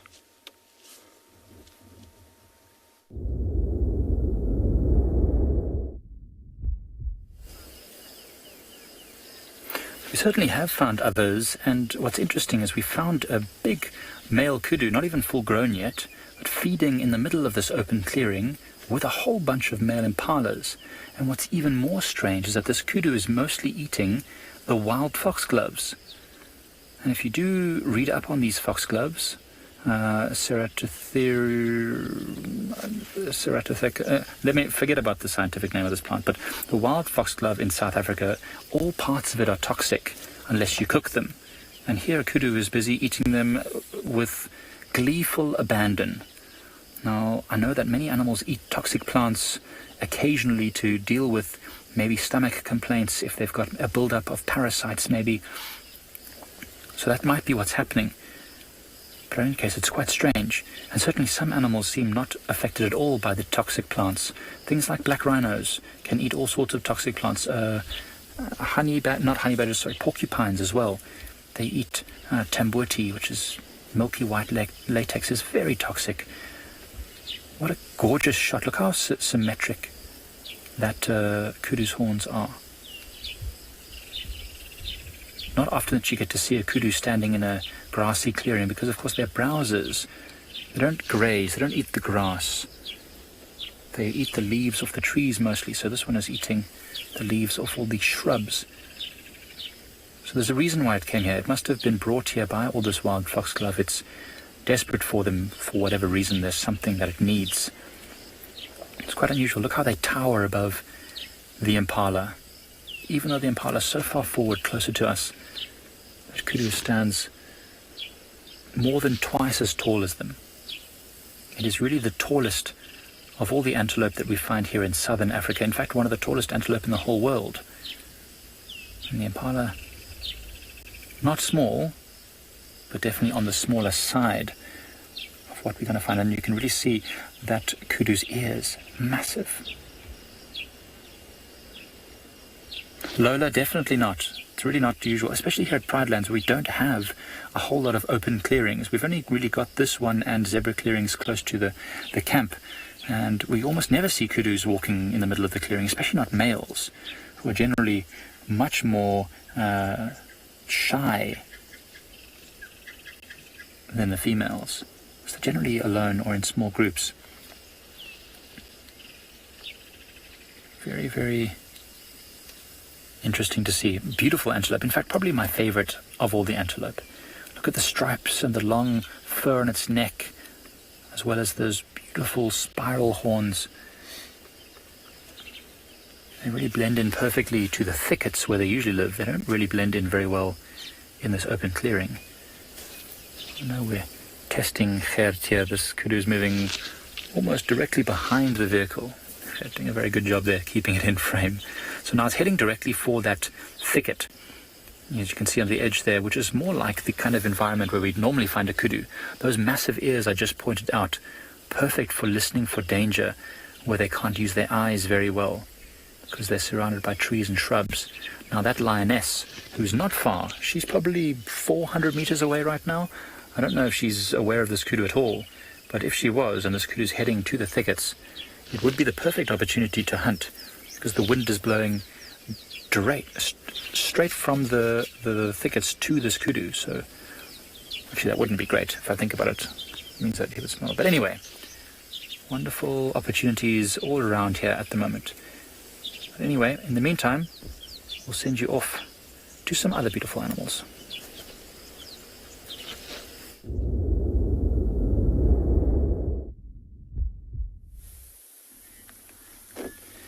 Welcome back to andBeyond Ngala, everybody. And what we have here is actually quite a large herd of elephants. And it's an incredibly thick area. So I'm keeping a little bit of distance here, just because I've got no idea how many there are. There's at least 10 of them here, and in the time that I've been here, there have been a few bulls that have come through to kind of push their weight around, seeing if there might not be any females that are ready to maybe mate. And often if the bulls are coming through, let's see, there's lots of little ones that are actually even way below the level of the grass. Let's see. I mean, you can see just how thick the area is. And I'm sure I'm going to make a bit more space here, in fact. Maybe I'm going to go forward. See the bull, as he comes through, there's that bigger one with his tall shoulders. Let's actually stop right here. Quite amazing, actually. The bull came through, and he's smelling some of the younger cows, seeing if they're not ready to mate. And that can put a bit of pressure on. Okay, let's give this one a little bit. No, it's all right. Jeez. Those bulls at the back have obviously put a bit of commotion, and there were actually quite a lot of little ones in there that were way below the level of the grass. Didn't even see them. They just came out of nowhere. And the bulls can put a bit of pressure on them like that, and that's what the females don't like. And when they start to do that, they'll move quickly to get away from the bulls. So there were a few bulls, and they've actually... Let's see if I can't get another view of them here quickly. Do a little bit of a reverse and a bit of a J-turn, and maybe we'll get another look at them and try and see the size differences between the bulls and the females. They're actually in quite a lovely spot. They've come into a more open area. Let's see if I can just J-turn here. Yeah, see them, I see them, I see them.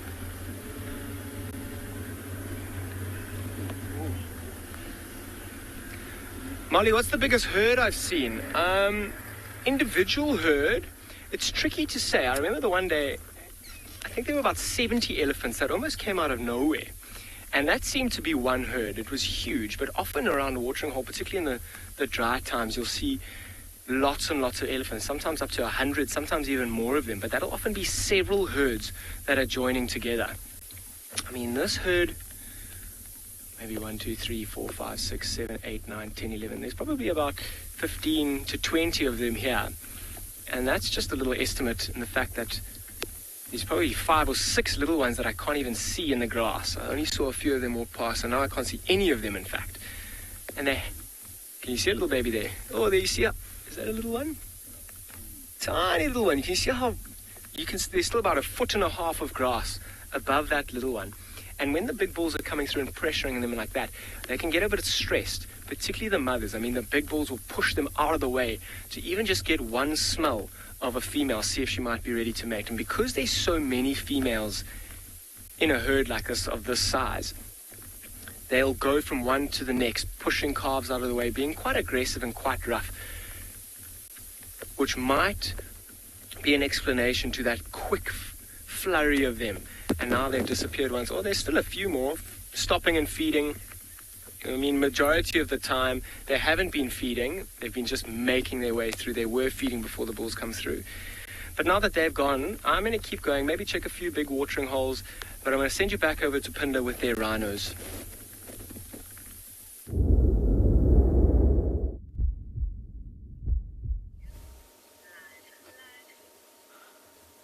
Welcome back to Phinda, everyone.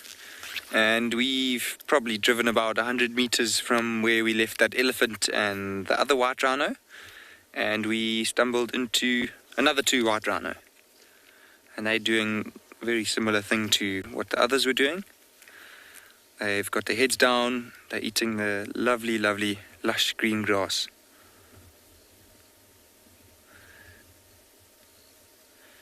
That one on the left looks like a female to me. Yeah. And if you look at her bum, you can see there's a different color to the rest of her body. And you can see scratches all the way down her side.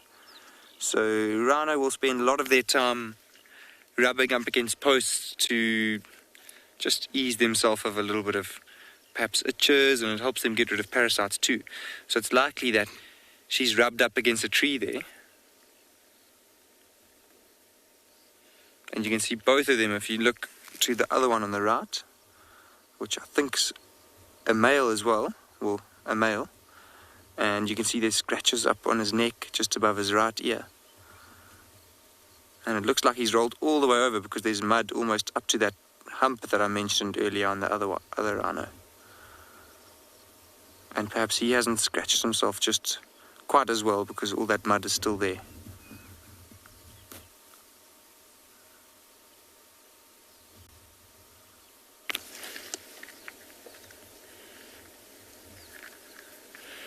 The reason why we'd see a male and a female together like this, the reason why we'd see two at this age is perhaps they haven't got to, well, the male especially hasn't got to an age where it would be dominant, and so it would kind of link up with another white rhino, which can happen, and they'll form a loose bond together, and they'd move around together, and it just helps keep them a little bit safer. Not that they are at much risk to getting predated upon, because they are very, very big even at this age. So Anne has asked if rhino are smarter than elephants. So it's quite a difficult question to answer, but in my opinion I'd say no.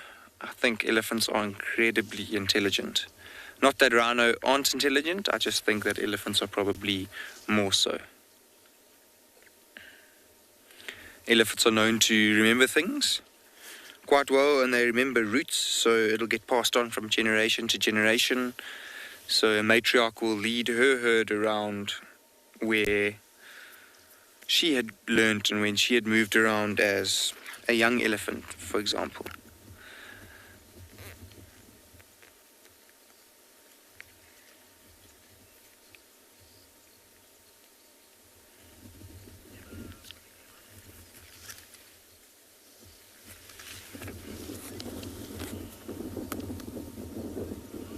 See now the weather's starting to turn a little bit. The wind is starting to blow a bit, the clouds are starting to come over. I'm sure you'll notice it looks a little bit darker. Steve has found some hippos, and we're going to send you over to him.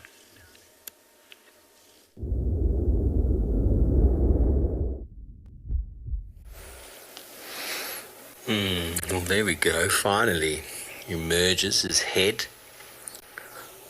The ripples, the beautiful ripples moving out in the water. There's a little youngster. It's probably a big female that we see there on the left. And that little youngster is not actually swimming. It pushes itself off the floor every now and again to pop its head out. Oh. Not quite sure what's going on. That is a very male-like behavior that's happening right now. Interesting. Not common to find a little young hippo hanging around a big male hippo, so it must be mum. But it's really tough to see from this angle, especially when they are under the water. There we go. That's mum on the right now. Mum on the far right. She's the one who's looking after the baby. Yes.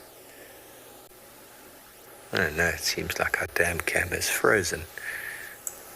Okay, it's gone back to default position because I wasn't moving it. Apologies for that. I'm trying to get back to where I was. It's going to take a few moments.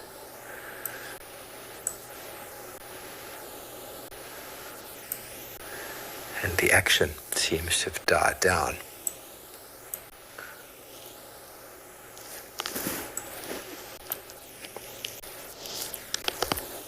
Hello, Angela, age 6. Well, they can sleep on the water. In the water, that is. They'll just plump their body on the floor and just sleep right there. But quite often, they'll also sleep on land.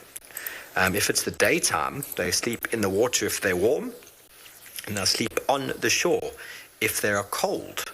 So it really depends on the time of day and the temperature. So, sorry about the focus here. It's focusing on the tree. At night time, they can go for a long wander, and they can end up getting tired, and they might just fall asleep, just lie down where they are. So, but if they do fall asleep in the water, they are uncannily able to put their nose up and down again, and breathe and come down, go up and down.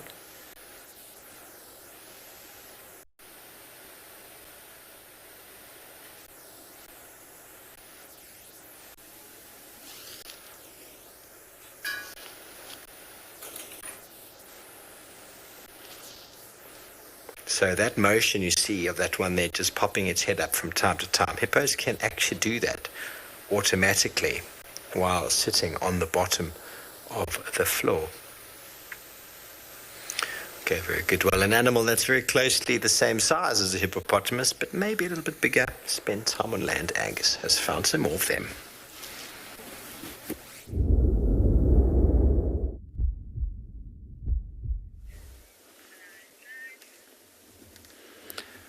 Welcome back. We are live here at Phinda, and it's a beautiful, beautiful sunset scene. The sun is just starting to go down. There's a white rhino just behind this bush here, and I'm sure you can all see the back of that elephant that we were looking at earlier as well. So we just turned around, we left those two rhino that we were with, and we decided to come back here and just see if we could get a lovely scene of these two together. And the rhino is just slowly walking towards us. His little game trail. Here he comes.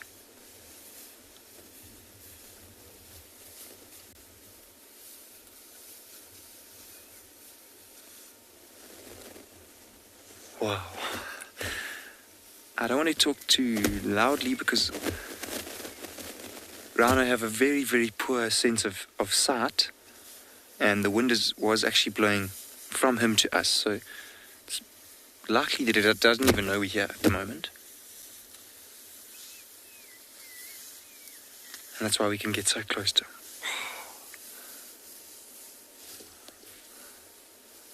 That was really, really awesome.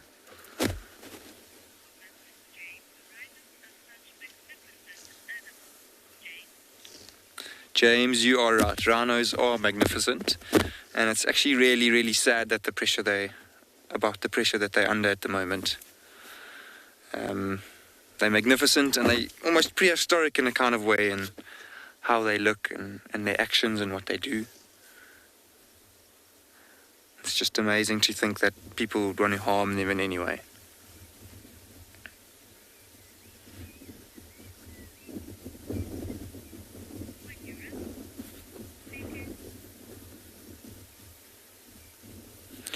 So we're just going to, I think we might hang around this area. There seems to be a lot happening. There's a lot of rhino around the area, and this elephant could be coming to cross the road at some point. But we're going to send you off to another live location.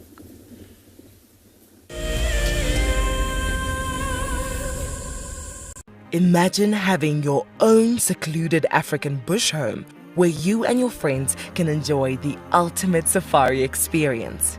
If you sign up to be a WildEarth explorer, this could become a reality.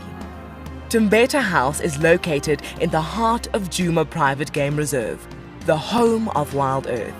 You could win a chance to stay at this intimate wilderness retreat, offering you the rare and highly sought-after privilege of your own home in the bush.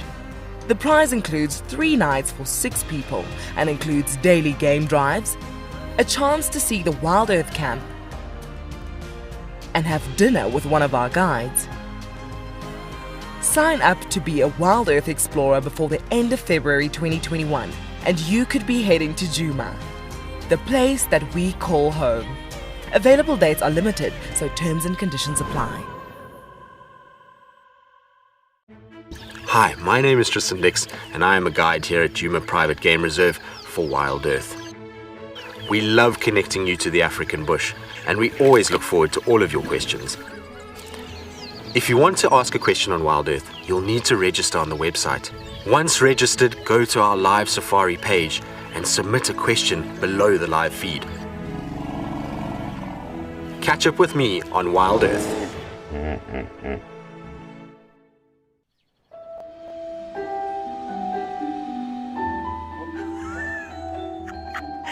It just pretended to be dead. Oh, that was amazing.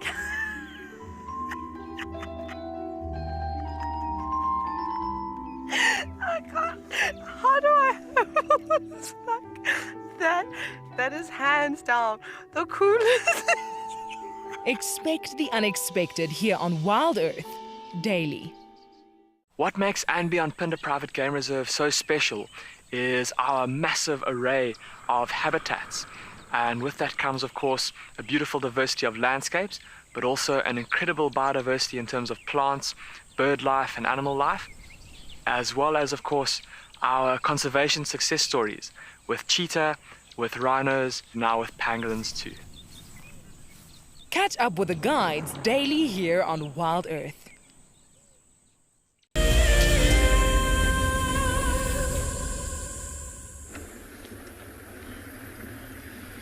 Welcome back, everybody. Now, I'm just kind of in the area of a big watering hole. I'm going to quickly pop in and have a look. I mean, at this time of the year, there's water everywhere. You saw the rivers in full flow. In between the roads here, there's lots of small little pans and things. So animals don't necessarily have to come to these big watering holes on a daily basis to get water. But at a time like this, a great body of water like this can produce particularly quite interesting birds. I'm sure there'll be a few hippos. Can't guarantee that, of course. But it's about a minute away, or let's say 20 seconds away. Let's see if we can't find something that's maybe come down to have a drink. Or maybe if we're very lucky, a special bird around the outside. I mean, particularly your little waders. This time of the year, some of the sandpipers. Two crested francolins in the road. I'm not going to chase them too quickly. But they're quite good at getting away, though. You kind of pick birds that are very good at getting away. Sandgrouse tend to kind of knuckle down in the road. Your nightjars in the evening, you don't slow right down, you will drive over them. But your francolins and your spur fowls, they're incredibly good at getting away. Okay, so here, I'm sure in picture, just ahead of us, you can see that watering hole, and you can actually see the top of the surface is a little bit there's a little bit of disturbance on the surface, and that's because it is starting to rain. I'm really hoping that it doesn't continue. I mean, the clouds are looking not too ominous. I'm not too worried about it. But here we are. So there are a few hippos on the far side. They actually look like they're on an overcast day. Oh, there's a big elephant bull as well. So let's have a look at these hippos quickly. They seem to actually be coming out of the water. And I mean, you'll see they spend most of their water during the days. Sorry. Am I sounding a bit better there, Odie? Can you hear me? Cool. So you'll see they spend most of their days in the water. Oh, there was a green shank that was calling there. Common green shank. It's one of the special ones that we're looking for there. They're calling again. I can't see them. But you see how their bodies are out of the water. They've got incredibly sensitive skin to the sun, and that's why generally they are in the water during the days. But on an overcast, I mean, it's even raining at the moment, they may come out a little bit earlier in the evenings and start to feed. So Odie, there's an elephant bull as well. I'm just worried he disappears. He's actually going to disappear. Let's wait to see if he comes down to the water. He was just hanging around underneath that marula tree over there. There he disappears. And, I mean, that elephant, I don't think he necessarily came to this watering hole for water, but he was hanging underneath that marula tree, and I'm sure you guys have been following it over the past few weeks. The marulas are in full fruit, and it's a really good way for them to get food at the moment, and they love it. And I mean, they don't digest most of it. You often see full marulas hardly having been digested in their dung. But quite interesting to see these hippos so exposed out of the water. You can see that pink skin as well, particularly closer to that one's face. See how small their little ears are, and look how many hippos there are in front of that one that's out.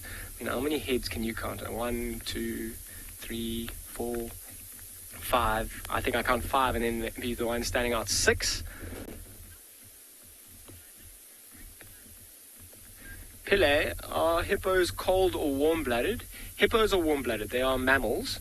Although they spend a lot of their time in the water, they are warm-blooded, and they are mammals. So they've got warm blood, and they don't have to come into the sun to warm themselves up. One of them having a little yawn or stretch. That's quite a little one. Look at how much smaller it is than the one at the back. But yeah, being warm-blooded, they suckle their young. They give birth to live young as well. And they'll do that in the water, in fact. I mean, they do a lot of their antics in the water during the day. I mean, during the evenings is the only time you really come out the water to feed. And, I mean, a hippo can be quite an underestimated animal because you see it in the water and you think it is harmless. And generally, from a distance in the water, they are quite harmless. But you'll see, in Africa particularly, people still rely so much on water and rivers to either collect water or do laundry, or even on their way to work. I mean, lots of reserves in the rest of Africa don't have fences in their reserves. The animals just go wherever they please, and they spend most of their time in the reserves, and the reason for that is because there's food and water, permanent water. But a hippo in the early morning, maybe someone riding their bike on their way to work, if you get in between the water and a hippo, they will be incredibly defensive, and they're safe places back in the water, and they'll often run kind of straight over people to get back to the water. That's where they feel safest. They'll very rarely eat people, but they are known to kill an incredibly high number of people in Africa in a year. So an animal not to be underestimated. I mean, you can see the size of it. It is a huge animal. But it also got huge teeth. You saw that little one, even with its mouth open, is quite impressive. But eating almost exclusively grass. There have been records of male hippos eating meat or feeding off of a carcass every now and then, but it's not a common occurrence. So even when they are getting into contact with people, it's not to eat them. It'll be mostly to almost defend themselves.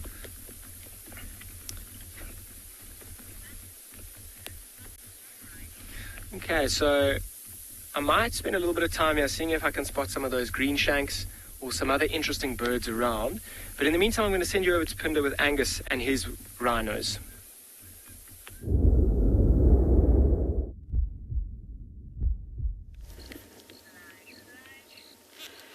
And yes, you are back here at andBeyond Phinda with another African animal that you shouldn't trifle with. We're back with these two rhino,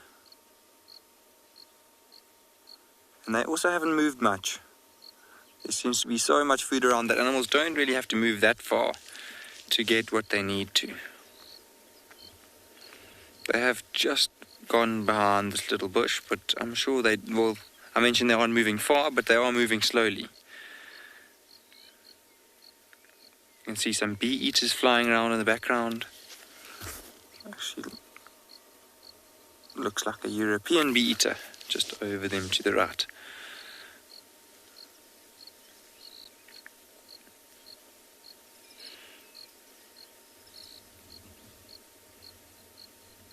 It's a black-crowned chagra that was calling in the background as well.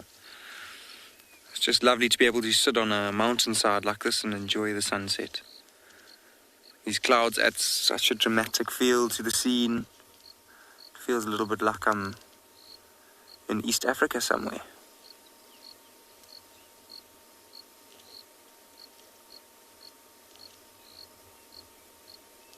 And I mentioned their poor eyesight. If you can try get a look at the size of a rhino's eye. It's just moved as I say that. So if it does carry on going, if you try to get a look at its eye, you'll see that it's very, very small. Actually, probably a very similar size to the human eye. And on a head that size, you can imagine it could be a little bit bigger, and thus give them a little bit of better eyesight. I mentioned those European bee eaters earlier. I can hear them calling now as they fly over.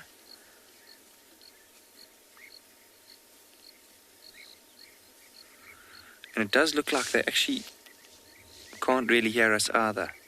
Same as that bull that gave us a lovely, lovely walk by a few minutes ago. So it's definitely worth just sitting here and seeing if they do come past. It's lovely to be able to get inside kind of an animal's space, but on its own accord. Let them approach us.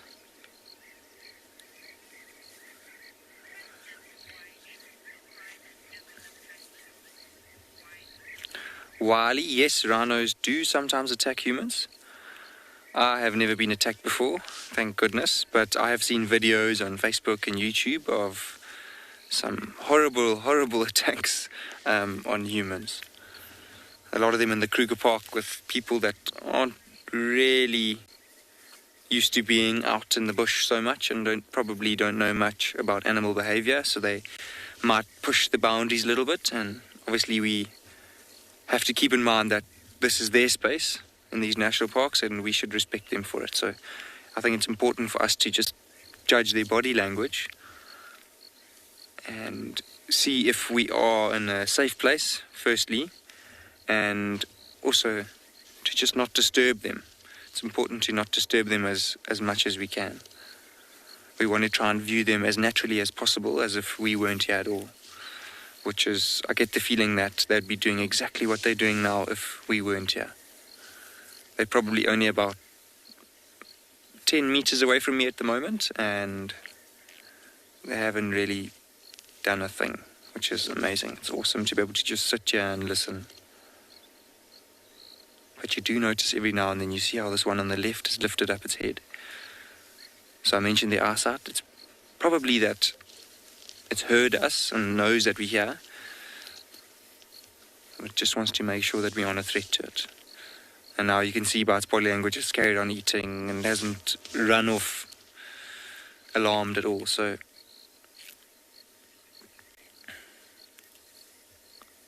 wow.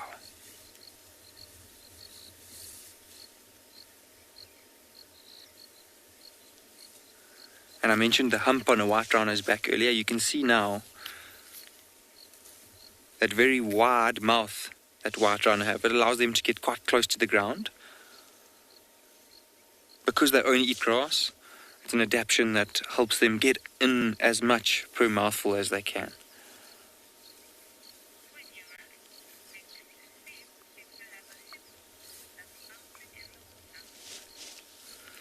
So as these rhinos slowly move around the hillsides here, Steve has a hippo, and we're going to send you across to him.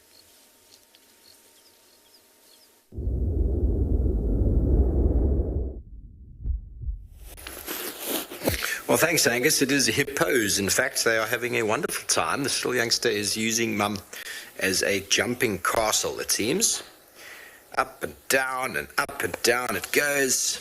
Very buoyant in the water.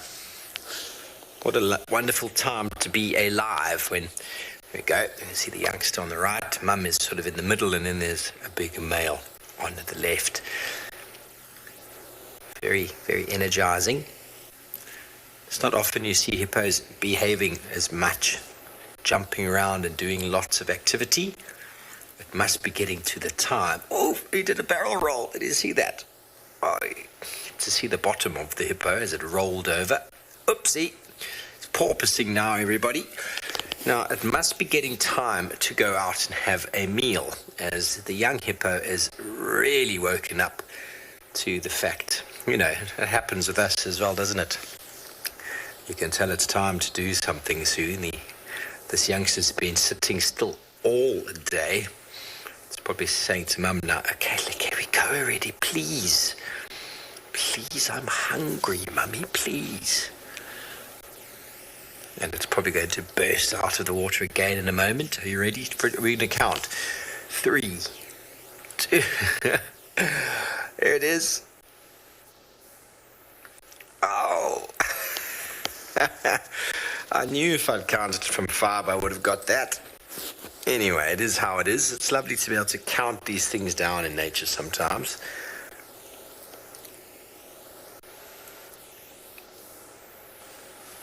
But also, when elephants come to the water, everybody makes way. They just make way. There's no bathing together. I mean, if there's plenty of water, yes, of course, the elephants and hippos can share the water, but the hippos won't go too close to the elephants because they're just physically not big enough to compete. Elephants get quite aggressive with anything that comes near them at the water. Even geese and birds, they'll chase them away. They might not really mean them too much harm, but everybody learns just to stay out of the way of an elephant. So hippos are quite good at that. They've learned very quickly. They've learned through eons of evolution. So the bigger is always the stronger. And they will just make way.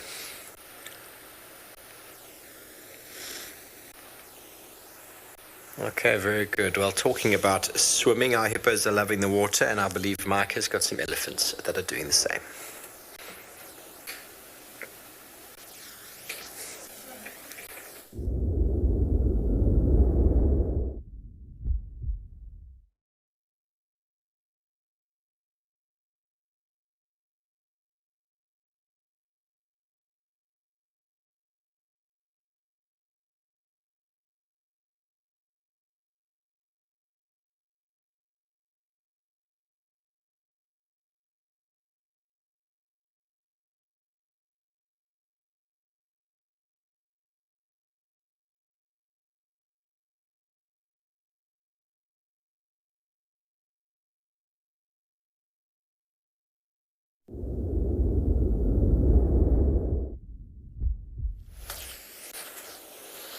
Sorry about that, everybody.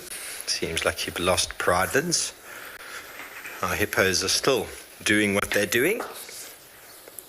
Unfortunately, you're missing elephants swimming, but I'm sure that will come back shortly.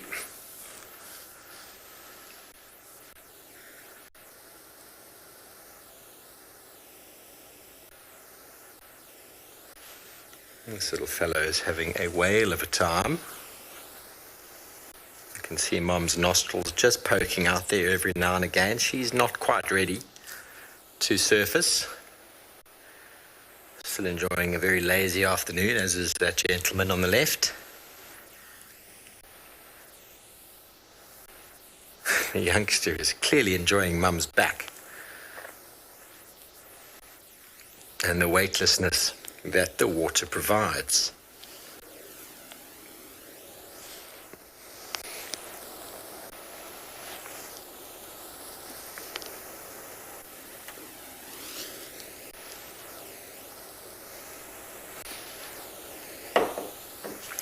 Nietzsche, some people say 6 minutes, some say 9.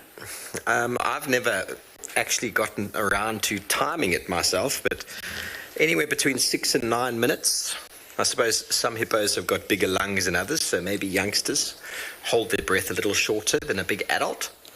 But I've had 2 conflicting answers to that. So I think what we should do is sit and wait. But then also you don't know, has the hippo that came up at 6, did he just come up?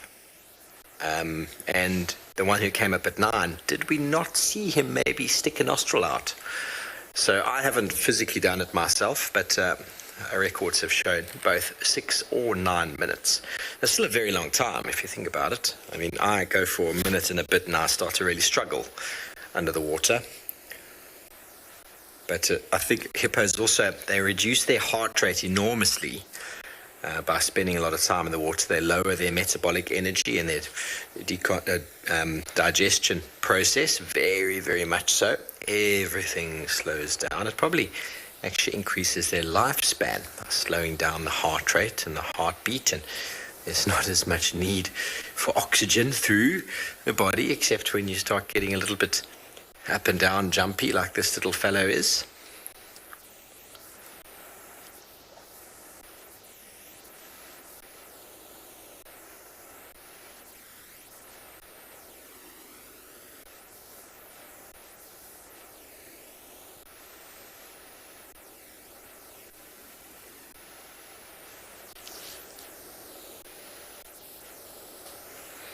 Mundas, they call them pods, actually, a pod of hippos.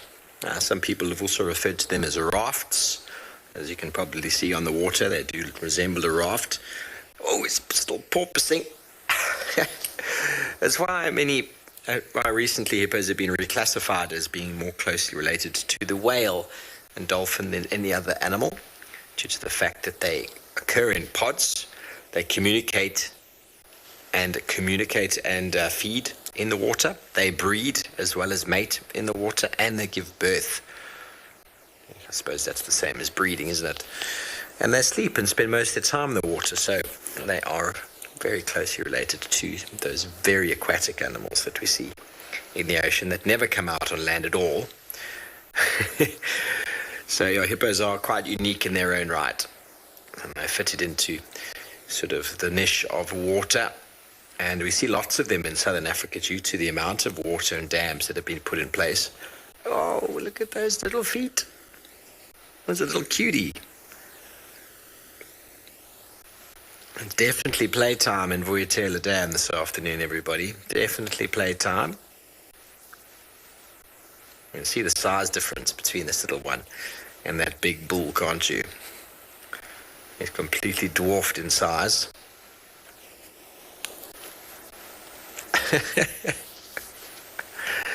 That's too sweet. It's definitely telling Mum something. Mum's not getting the message. Okay, well, hopefully Mike will be able to talk to you nicely now while his elephants have a swim.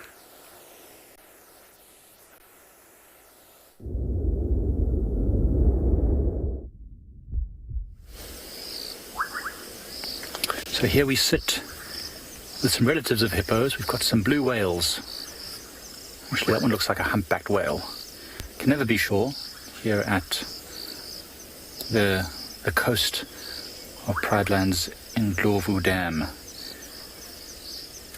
It's now more like an Ndlovu Lake or Ndlovu Sea. It's massive, absolutely huge. Some impalas running in the background there. As I was mentioning before, if you were with us earlier and we had a few audio issues, these things happen sometimes in the bush. Get the gremlins. It's actually more like the thunderstorms that are pounding the mountains at the moment, causing all sorts of havoc. We're expecting more rain coming in the next few days, which is interesting for us because this dam gets ever larger and it creeps further and further into our camp. Right now it's basically lapping at our boma, which makes for very interesting fireside chats with our students in the evening. As you can see there, normally we would have all the students sitting behind those trees on chairs behind a little bit of a barrier watching the dam. The water now has completely flooded that area and is now right into our camp. You can see there water flowing into our camp. Very interesting. It's the first time we've ever had this much water in this area. And we just wonder how much more can flow into this dam. The drainage line on the far left side is actually flowing gently. The dam is getting deeper and deeper. Which is great for all the animals, of course. This dam and Leopard Dam on the western side of Pridelands are the only two water holes that hold any significant amount of water throughout the year. So it becomes a meeting place for elephants and buffaloes and all sorts of different animals that are reliant on that water.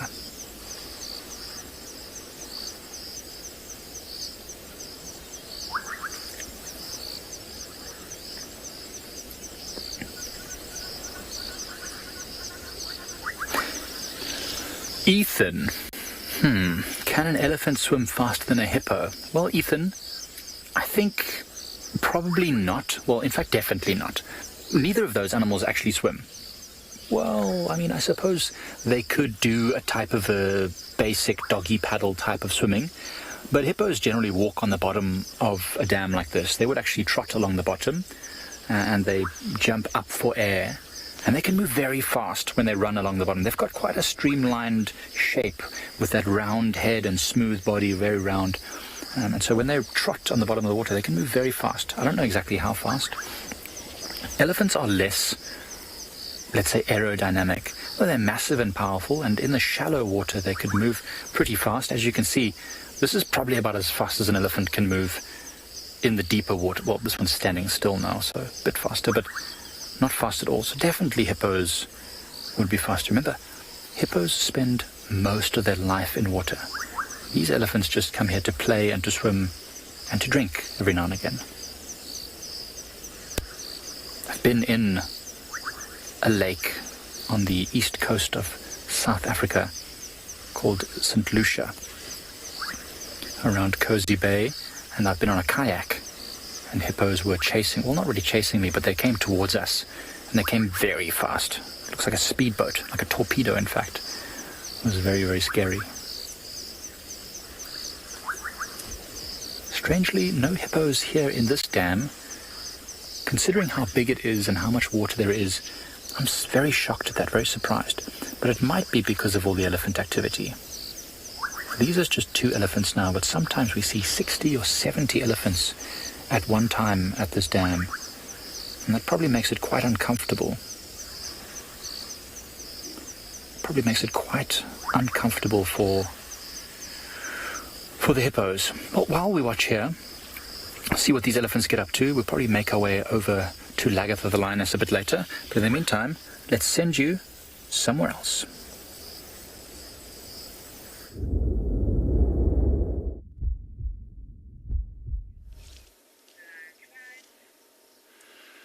Welcome back to andBeyond Phinda, and good afternoon has just got a little bit better. So Simon and I were just talking about how we were hoping to stumble across a pride of lion that haven't been seen in about a week. And initially when we found these cheetah, we thought they were lions. They were quite far away. And turns out, as we got our binoculars on them, they were actually cheetah. We got a bit closer, and it's quite interesting. So there's 2 males here together. And one of them has just charged up ahead. We can't see him at the moment, but he's just ahead of a thicket. And his brother is just hanging a little bit further behind. There were a herd of impala around here earlier. You can see how, as this one moves, it's keeping its body quite low. It's looking around. Its ears are forward. It's very, very alert. And that's what you'd expect from animals on the hunt. They want to make sure that they don't get seen. Cheetah would like to try and spend as little energy as possible when they are hunting. They are the fastest animal in the world, that is true, or land animal, excuse me. But they would prefer to not run they would prefer to run as little as possible. So they'd like to try and stalk and get as close as they can, as with any of the other big cats. So as it goes behind the thicket, let's just try and move forward. Hopefully our signal allows it. Often when you move around here in the bush, it is tough to keep broadcasting to you live. There we go. It's just started to jog now towards its brother, who was behind this little thicket on my left. We're just going to move forward very, very slowly.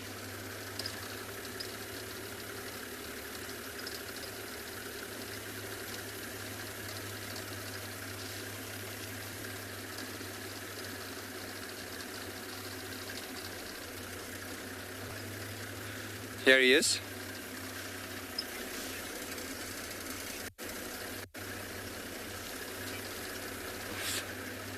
Nectar, this cheetah is... So he's part of a coalition of males, and I'm sure you've heard from... We'll just wait for him to cross. I'm sure you've heard from the shows over the last few weeks. Those 5 subadults have 2 males within them, and those males will eventually form a coalition of their own, like these 2 have. So male cheetah will live together forever, and they'll hunt together like these 2 are doing now at the moment. So we've actually just lost sight of the other one. But wow, he's just coming right past us.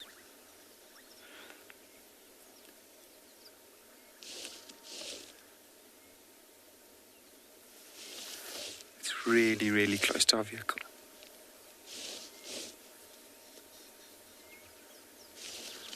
How incredible is this?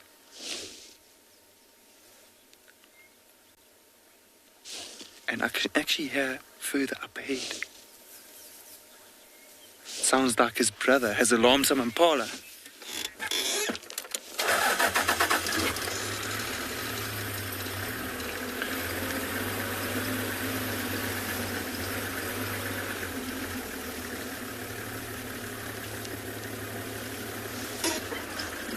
It is quite thick here. We're going to try and stay with him, but we might eventually have to loop around. There is a big drainage system in between us and where the impala are making the noise. Oh, we just have lost him, so let's just loop around.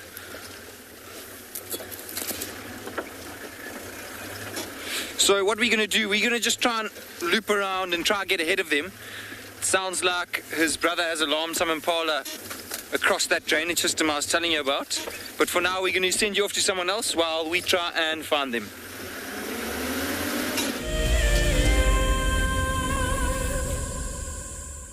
When on safari, there's nothing better than an evening spent under the stars chatting around a fire, with the sounds of the wild all around you.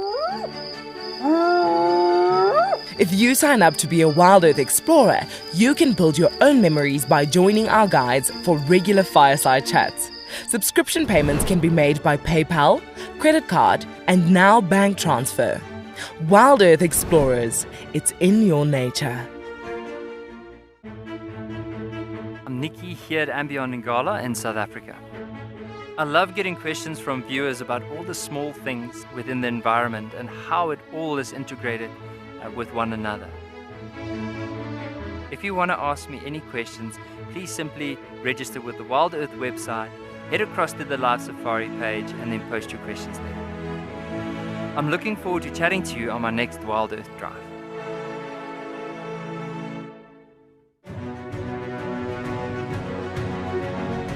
Hello, boy.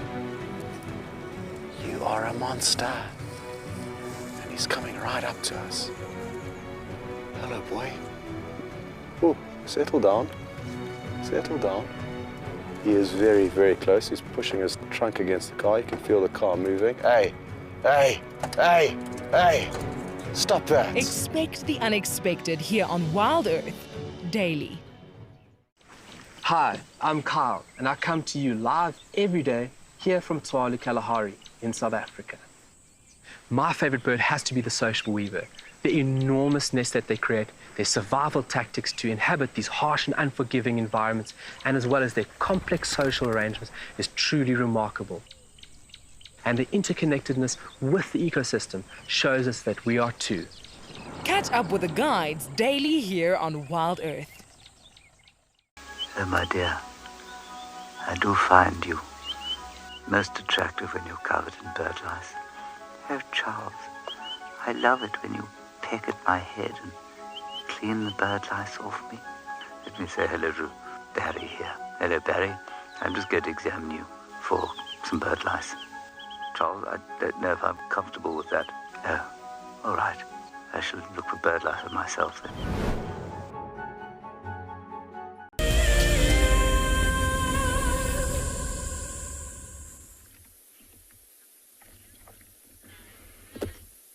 Welcome back, everybody, and what we have here is a very sleepy hyena. It looks to be quite a young hyena, and the reason I say that is if you look closer to its legs, you can see it's still got quite dark coloring, and there's not too many scars. I mean, it has picked its head up once in a while, and there's not too many scars on its face, but you'll see it might be around 1.5 years old, getting close to that age. And you'll see when they're born, they are completely black, as I'm sure you've seen at the den at Djuma. When they're born, they're completely black, and they slowly develop these spots. But have a look. I mean, it's completely out of it, having a good snooze in the open in the clearing here, not worried about too much. I mean, hyenas are, oh, there's a little head up. Look around. You see those ears? They're kind of like radars. They're huge, and maybe it heard something in the distance that got its attention. I'm sure it wasn't anything too serious, and the head goes back down. So you'll see, I mean, although it is fast asleep, I mean, it's always alert and always aware to maybe a distress call of an animal. I mean, if a leopard maybe kills an animal somewhere or tries to some distance away, and that impala or whatever the animal is starts alarm calling or distress calling, that'll get the attention of this hyena, and it will be up in a flash. And it'll, because of the confidence of a hyena, they are incredibly confident and brave animals, they'll almost go running straight in towards that noise, try and intimidate the leopard off, and very often steal the carcass from them just based on the noise. They'll kick into a gear from a slumber like this. Oh, just heard me talking, took a bit of interest. Wake up from a slumber like this very quickly and go in and try and steal something from a leopard or even lions. I mean, a lone hyena like this hasn't got too much of a chance against lions.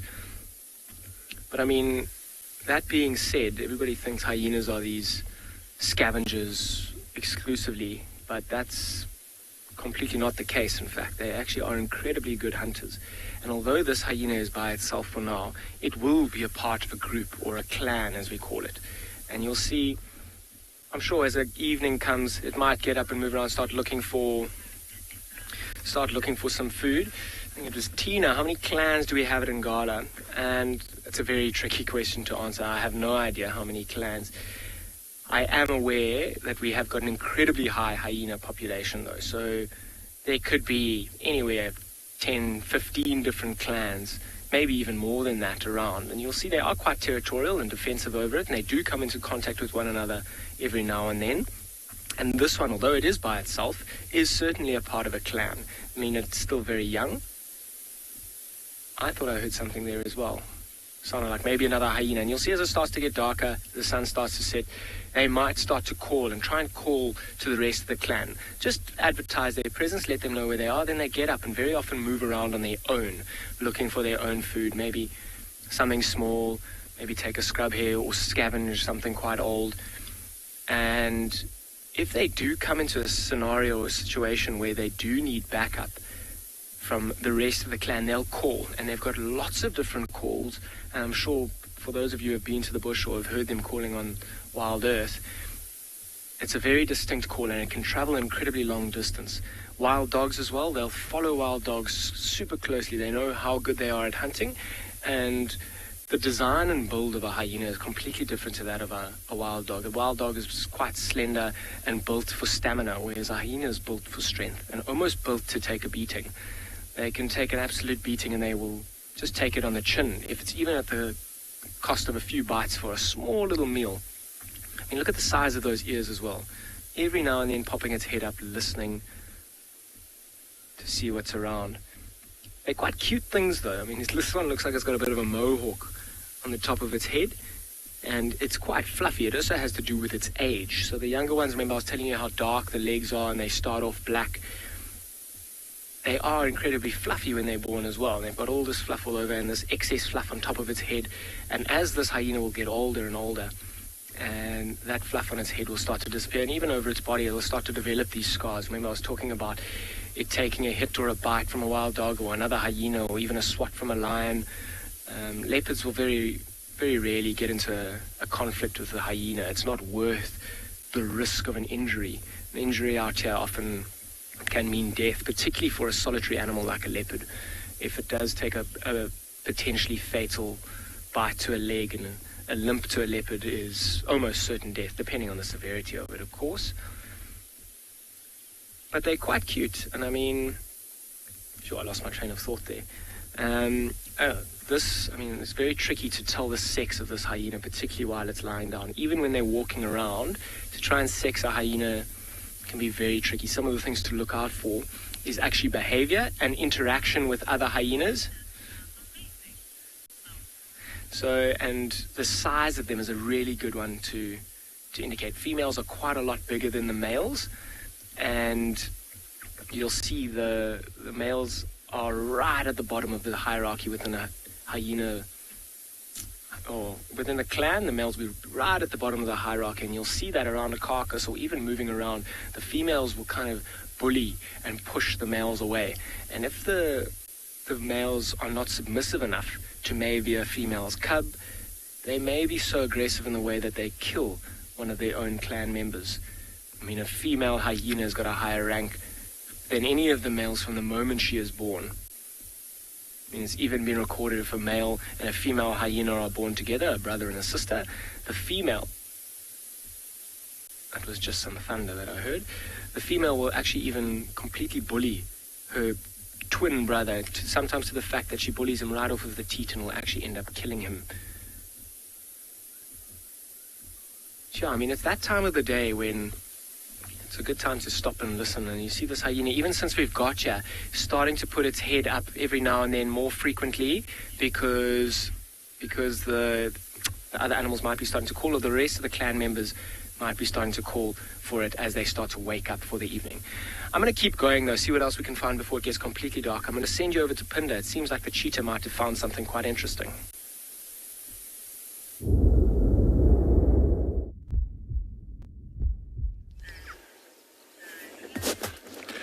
Welcome back to Phinda, everyone, and I cannot tell you how excited I am.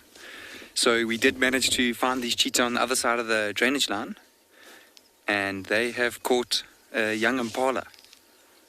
Well, I say they, but it was actually just one of them. His brother is actually just further down the hill, and he's busy trying to call for him, so I don't think he actually knows where we are at the moment. But we can see him from here.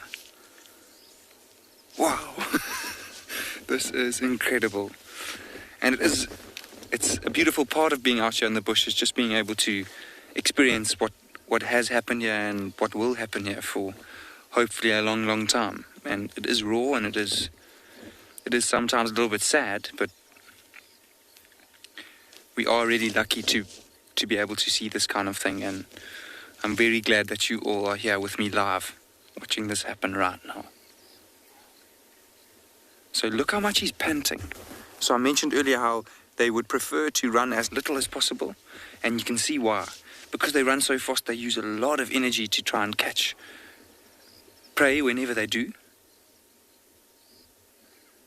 And you can see he's actually busy trying to catch his breath. And with his brother being quite a distance away, he has to be the one to make sure that he keeps vigilant and looks up every now and then, because obviously a dead animal is a prize for any other bigger predator that might be in the area.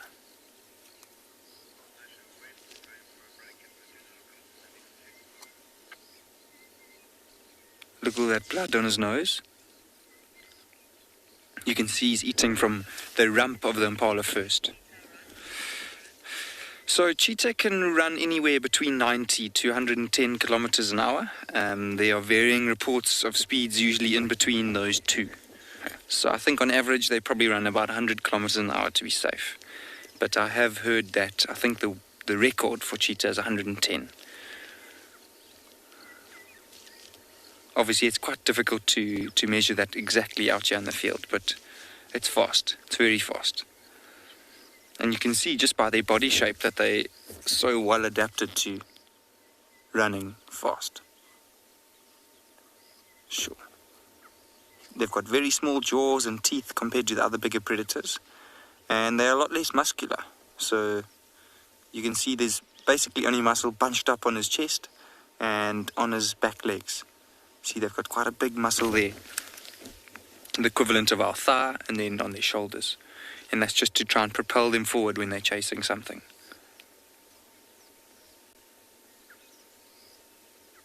If we just listen for a while.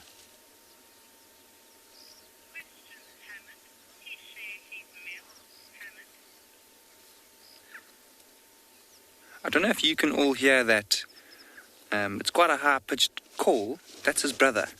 And Hammond has just asked if he'll share his meal. So he will share his meal if his brother arrives in time. It looks like he's eating it very, very quickly.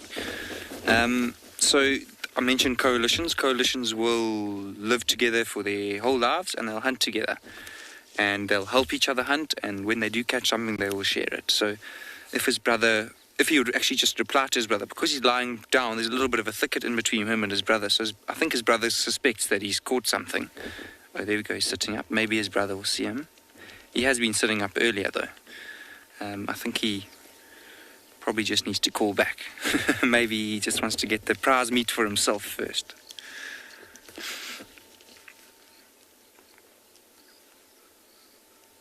You can actually hear him panting.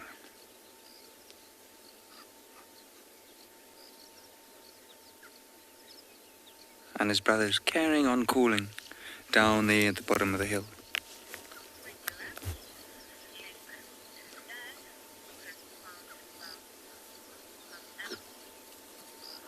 So we're going to stay here and watch him carry on eating. We're going to send you over to Dan, who's got something.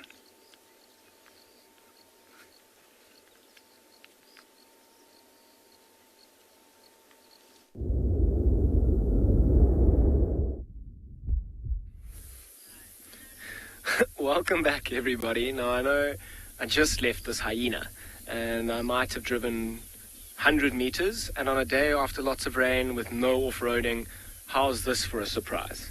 So I haven't got close enough to really have a look at what pride this is, but have a look at them lying right in the road. You literally couldn't ask for anything better, particularly on a day when there's no off-roading. We've been looking for tracks of lions, there've been none. They've been on top of the the rain would have washed them all away from last night. I mean, there's a very good chance that these have actually come in from the Kruger side. And how's this for timing as well? You see a few of them are getting up. Looks like a lioness at the back is moving away. Just want to try and see. Oh, there she goes back down. It looks like there are quite a lot of young males. So I'm going to get a little bit closer just to see if I can maybe spot any of these lions or recognize any of them. But on a day where there's no off-roading, it's quite amazing. Sometimes this place can just produce. And they look like they've got full bellies. I'm sure that's exactly why this that hyena was in this area. I'm sure these lions maybe finished off a carcass at some point. With so many lions, this...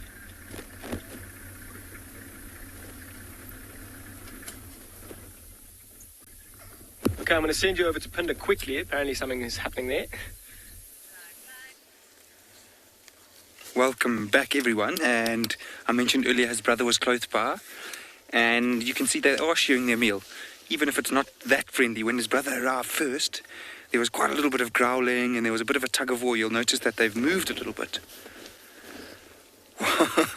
This is incredibly special. This is not something I've seen ever, actually. It's really, really incredible to be able to see two kind of have a little bit of interaction over a carcass. And this has just happened right now.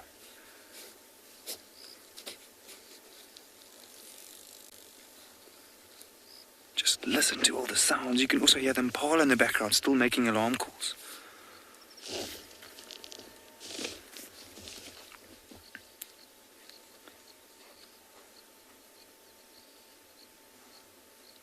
And you see every now and then one of them will look up. Just to make sure that nothing else is coming to try and steal this from them. And you see how quickly the initial cheetah, he's the one on the right, he's the one who caught it. He's eating a lot quicker. Well, both of them are eating as quick as each other, actually.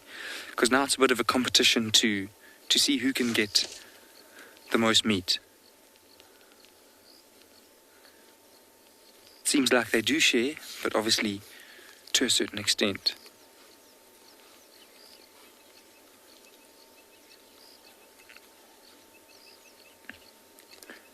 Have a look at how the stomach is still intact. They haven't touched it at all. And I've mentioned how they keep looking around. As I say that, they just did it. Awesome. They keep looking around just to make sure they're alert. And the stomach, if they do puncture it, would obviously...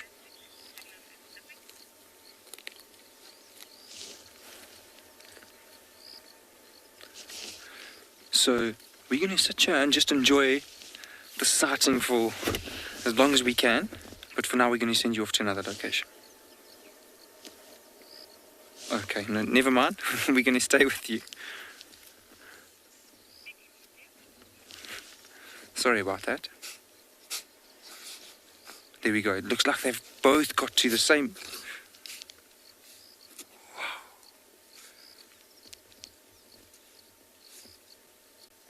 You can definitely see it's a competition for the prize spots on the carcass at the moment. And it is a young impala, so there's not that much meat on it. It's incredible how quickly it disappears.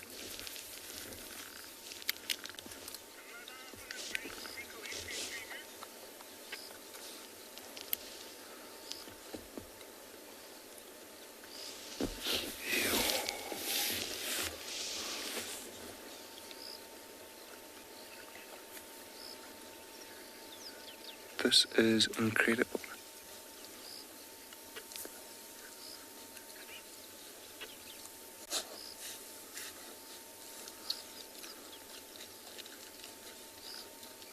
Just want to sit for a moment and just kind of try and enjoy the sounds of it. And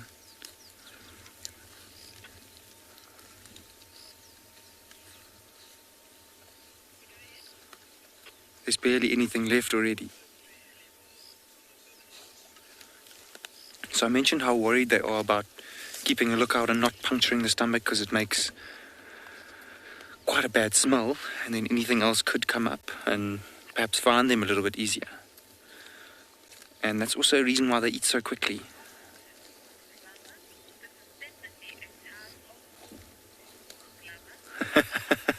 Horse lover, you're right. Horse lover has said that this is definitely a type of war. It is, kind of, I suppose. You can see they even seem to lick up the blood that's inside that chest cavity now.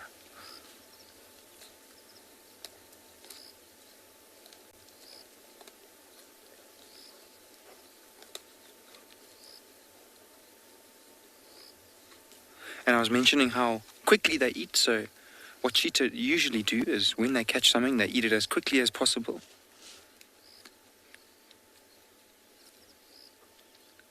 And as soon as they've eaten everything they can, or they've had their fill, they'll leave that carcass and get as far away, or not as far away, but far enough away, so that they aren't in any danger. Obviously, as time goes by, the carcass will start to smell a lot more, and that'll bring in hyenas and leopards and even lions. And they don't want to be around when that happens, being the smallest of all four. I mentioned their muscles are basically just adapted for running fast. So they don't want to be involved when there's a fight between some of those bigger predators.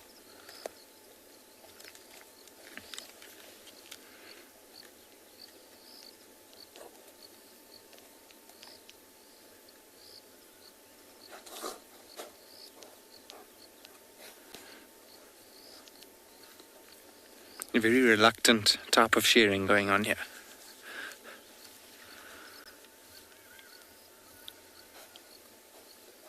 You can even watch their bellies start to swell up as we sit here. Looks like now it might happen soon. They're starting to get to a similar place on the carcass, and we might see a little bit of a fight soon.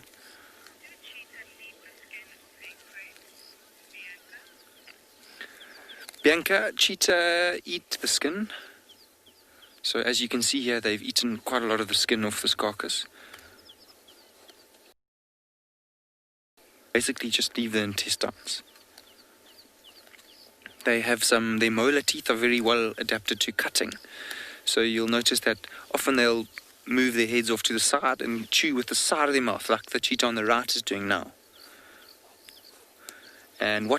So those cutting teeth will then slice off meat and slice through the skin.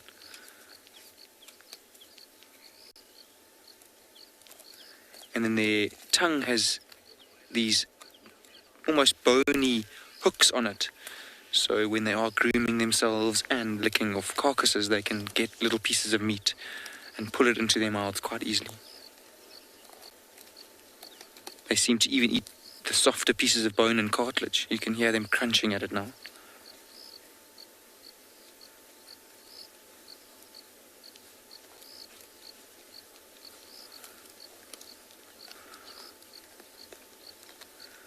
So with that question about the skin, they do seem to prefer eating the meat, but they are not averse to eating the skin as well.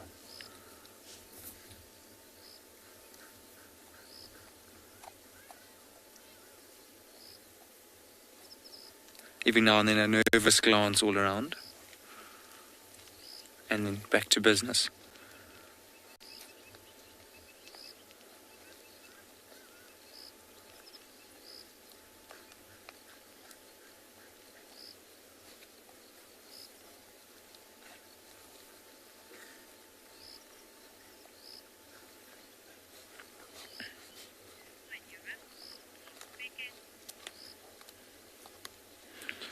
So we're going to carry on sitting here and see what they get up to when they are done eating this carcass.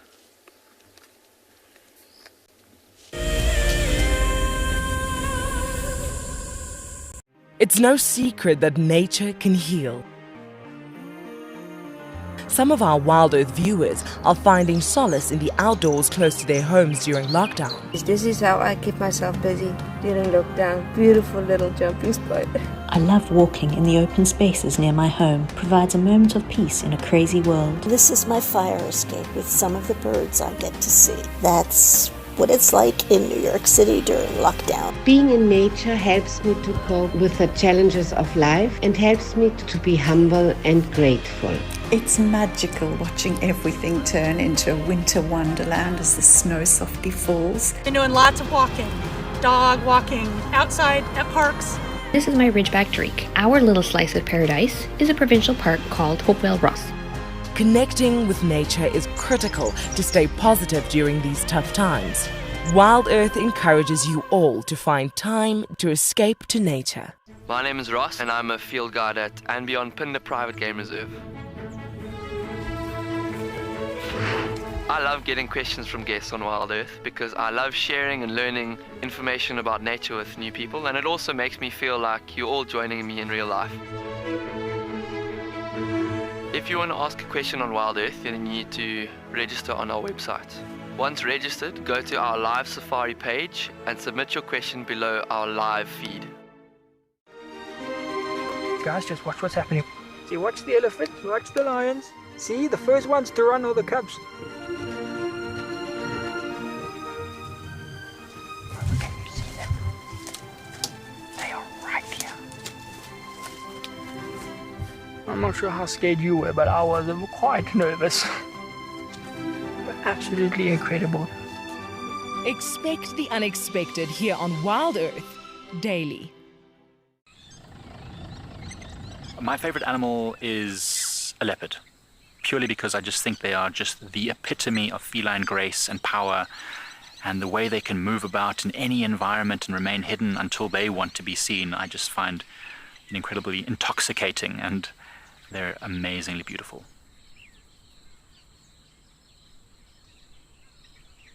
Catch up with the guides daily here on WildEarth.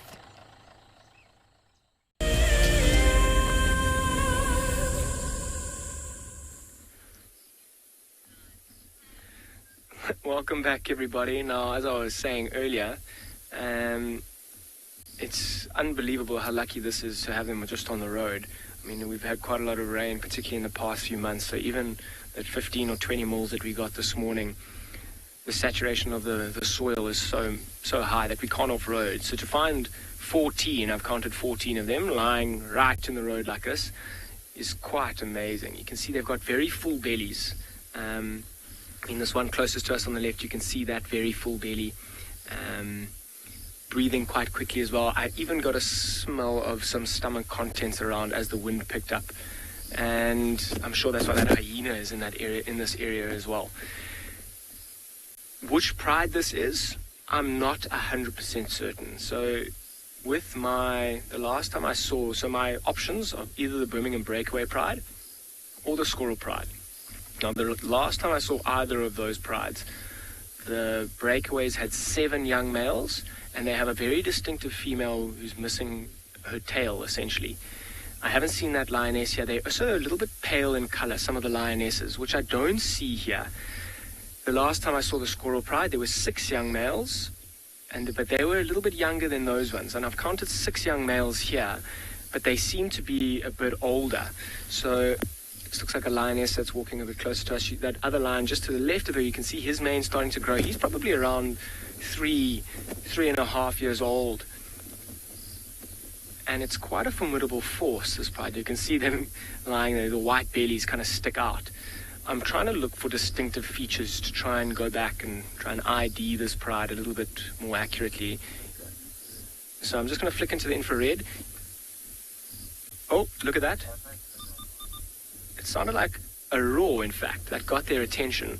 They have got incredibly full bellies, so I'd be surprised if they move too far. They're not on the hunt. They ate, could have even been a few hours ago.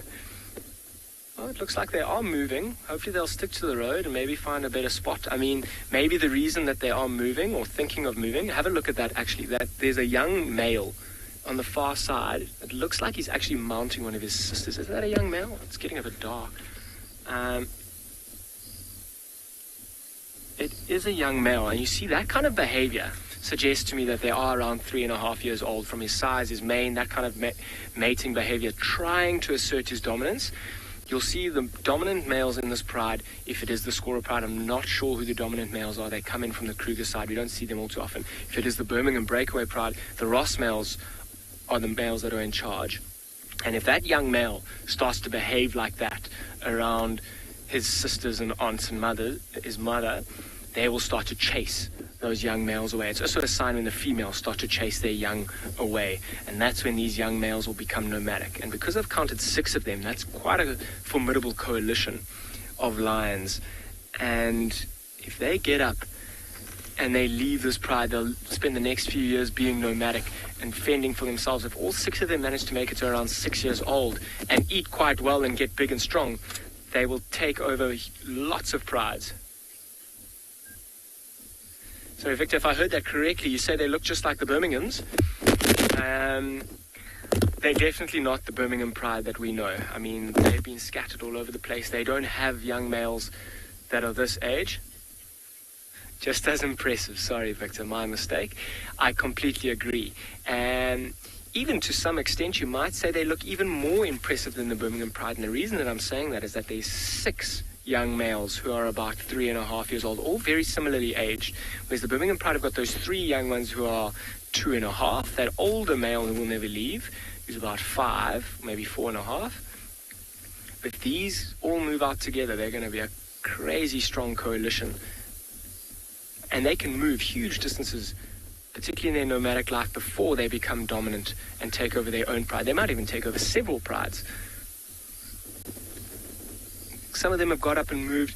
I'm not going to follow the ones who have just moved just yet, because the rest of them are lying right in front of me. And even if they do move off the road, I'm unfortunately not going to be able to follow them just because of the amount of rain we've had. And we do lots of damage to the soil, and we might even get stuck, which is not what we want to do. But I was trying to look for distinctive features, because I'm not 100% certain on which pride this is. I'm leaning more to the squirrel pride. Odie's leaning more to the breakaway pride, and Odie certainly spent enough time here to know them. We're going to have to go back. There's Lioness, who was closest to us, who we initially looked at her full belly. She had quite a distinctive scar on her front right shoulder. 6 young males all around the same age is another distinguishing factor. Although tomorrow this pride might separate and there might be 3 males and 4 females together.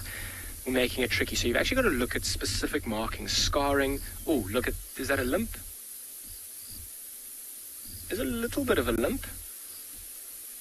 That's not something to look too seriously into in terms of IDing them, simply because I don't think that limp is too serious. That lioness will recover from that limp very quickly. Lions are unbelievable when it comes to recovery. If it was maybe like a broken back leg that's hindering a lion walking quite significantly, that might be something to look forward to. You might even see a scar that I'm looking for in that kind of a situation. It's now getting dark, so it's a bit tricky for me to look for these distinguishing features, but we did get a few photos of which I'm going to go and have a look at. It's amazing to see the eyes of the ones in the distance. I mean, I can't see them at all in this light. So I'm going to see what these guys do, or what this pride does over the next short while. If they keep moving along the road, it'd be fascinating to follow them. I'm sure they're going to move off from where they made a kill somewhere around here. In the meantime, I'm going to send you over to Angus with his cheetah and their kill.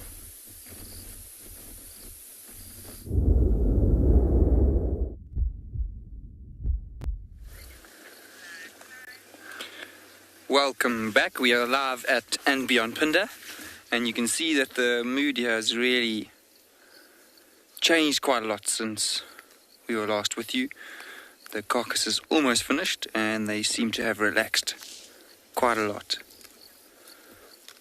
You see there's a lot less tension now. They both have a particular place on the carcass they're feeding from.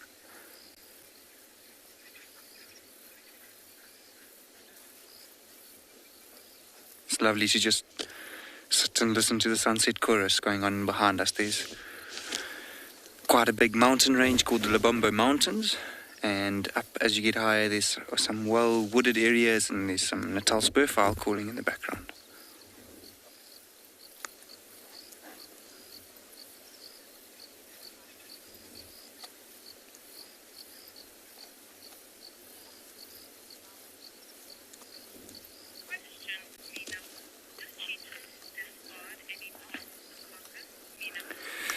Mina Moo has asked if they discard any part of the carcass.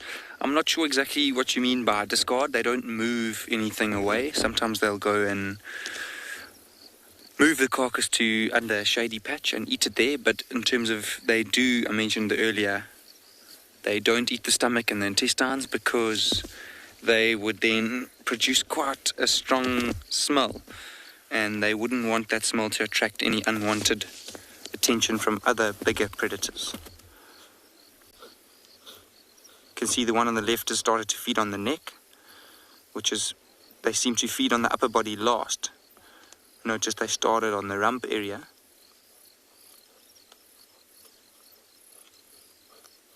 And now as the pickings are getting more slim, they've moved up the body. The cheetah on the right, who actually caught this impala, seems to just be chewing on a bone at the moment. So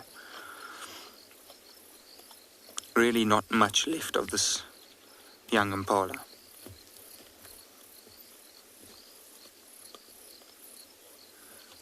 A really special animal to be able to sit and watch.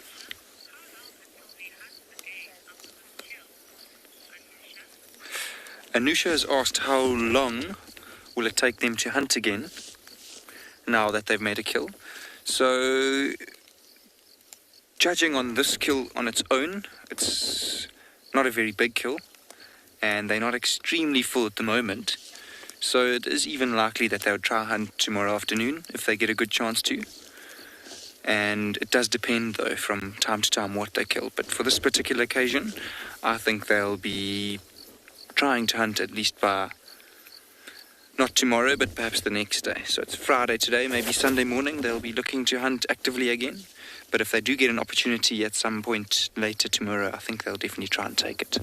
In terms of if an animal gets a little bit too close and it hasn't seen them, it's very possible that they will try and hunt it. So, for example, if they had caught an adult impala, it would definitely fill them up for a bit longer, and they would probably be a bit more lazy and nonchalant about hunting for a little while longer. But it is something that's incredible out here in the bushes. I keep saying this as well.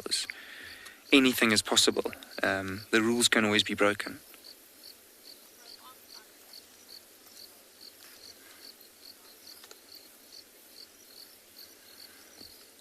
And you can see how the one on the right is panting a lot more than the one on the left. So you really get to see, and the one on the right I mentioned before is the one that caught this impala. And you can really see how the hunt takes a lot out of them. It takes them a long time to get their breath back. Probably even to cool down. It was quite a warm afternoon.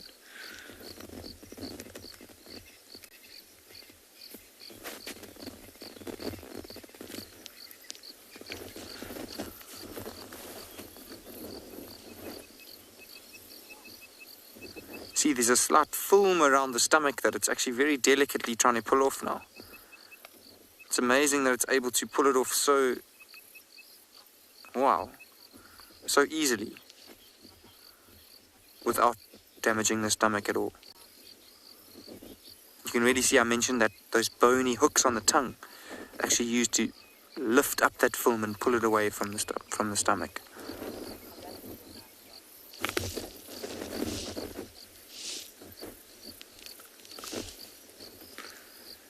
It's lifting up its paw quite often. I think it's possible that it could have a thorn in it, or it might have even injured it slightly when it was chasing this impala. I don't think it's anything serious, but it might just be slightly sore. Ooh, the one on the left is choking a little bit. And we might see a little bit of an interaction now. See, the one on the right's moved around a little. And the one on the left definitely has more of the prize meat left over.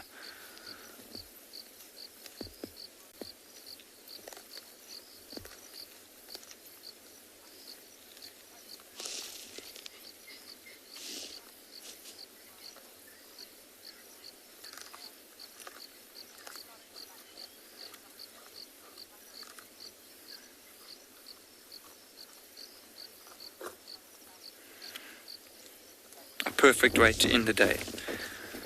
Really incredible.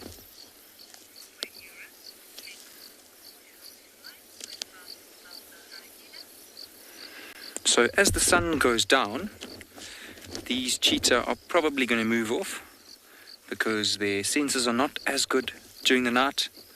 They are usually active during the day. And so we're probably going to head off and look for some nocturnal animals. But Mark is a few steps ahead of us. He has found a hyena.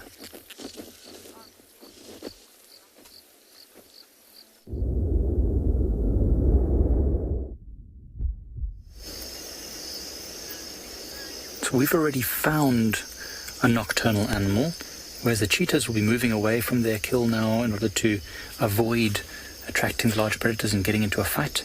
This hyena will be actively looking for something just like that. And in fact, this hyena approached Impala Plains, where we are right now, in response to impalas making a little bit of alarm calling. There was a much younger hyena that was moving up the western edge of this clearing, and so it's come to investigate, and it was running up and down trying to chase this herd of impala, which is just ahead of us here. As you can see them just on the edge of the light there, you can just see an impala, and there's a whole lot of them. There's probably 30 or 40 impalas in front of us, as well as a whole lot more impalas behind them and behind us as well. So the hyena just investigated to see if there was any weak individuals. There weren't any. So now it's just sitting and waiting and listening. And we're doing the same. We're hoping that maybe Lagatha, that lioness, will come out into this open plain and disturb some of these impalas. There'll be alarm calling and we'll know where she is. Or, if we're really lucky, she won't disturb the impalas until she pounces. And that would be quite special. Of course, it's very dark for us right now. We're trying not to shine our lights around. So we don't want to disturb the impalas and blind them accidentally, and we also don't want to give away the position of this hyena in case it tries to do something. Just going to wait here patiently. Edwards, it's true, we do see the hyenas regularly, but they seem to be quite elusive whenever the camera comes out. So although we've seen them up and down and we've been to their den sites and we've had the young hyenas in our camp frequently, and they just seem to always melt away as soon as the cameras come out. Maybe a bit of camera shyness. And we have also been seeing a lot more lion activity over the last few weeks here on Pride Lands. There was a pride which has given birth to lots of youngsters, and as the pride gets larger and larger, we're seeing 2 females with another bunch of youngsters have been coming onto Pride Lands, as well as a bunch of male lions. So perhaps that's also got the hyenas a little bit scattered, trying to avoid these larger predators, or maybe even trying to keep them away. Don't know. But in any case, it's good to see this adult hyena here on Impala Plains.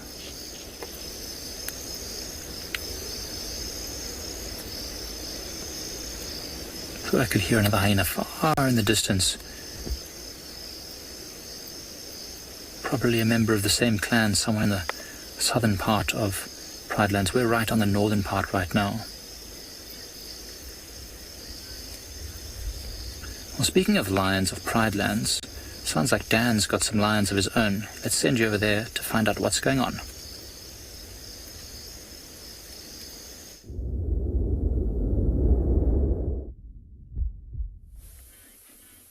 Thanks, Mike. And I'm still here, and I'm going to spend a little bit more time. It looks like there's quite a big storm that's on the way here. We don't want the equipment to be completely damaged. But this lioness in particular, she's got my attention and maybe made me a bit more confused with trying to ID this pride. There's a puddle there, I'm sure, that she's gone down to have a drink, just from her body language and with such a full belly. I mean, this is what I was talking about earlier, is these animals don't at the moment have to go towards these big watering holes to get water. There is water everywhere. But she is huge, actually. When she was sitting next to the vehicle, she's got an incredibly big, strong neck. She got one scar on her back right leg. It might be superficial for now, but she's incredibly big. And from my previous experiences, the Birmingham genes are quite significantly bigger than that of the squirrel pride. So maybe this is the Birmingham breakaway. There was also an older lioness who got up at one point, and I mean, she could be anywhere close to 15 years old. She was so old. She does have a full belly, so she did get some food today to keep her going for the next short while. The Birmingham Breakaways did have a really old lioness who I hadn't seen for a long time, who I actually thought had died, but maybe suggesting that it's the Birmingham Breakaway Pride. We also in the eastern part of the reserve where we're not used to seeing the Birmingham Pride, although I've been told they've been seen here recently. I mean the Birmingham Breakaway Pride, sorry, forgive me. So this IDing is quite interesting, and it's one of my favorite things. I mean, lion is certainly my favorite animal out here. I mean, they are fascinating with their family dynamics and how the Birmingham Breakaway Pride, if this is them, arrives here in the east. What are they doing here, firstly? I mean, the territory that people understand, or where we understand, is in the way in the west of the property, and they kind of snuggled themselves, as my understanding is, almost in the edge of the Birmingham Pride and the edge of the Scorer Pride territory. So what is the Breakaway Pride doing here? Very, very interesting. It'll be fascinating to see what they do tomorrow or tonight.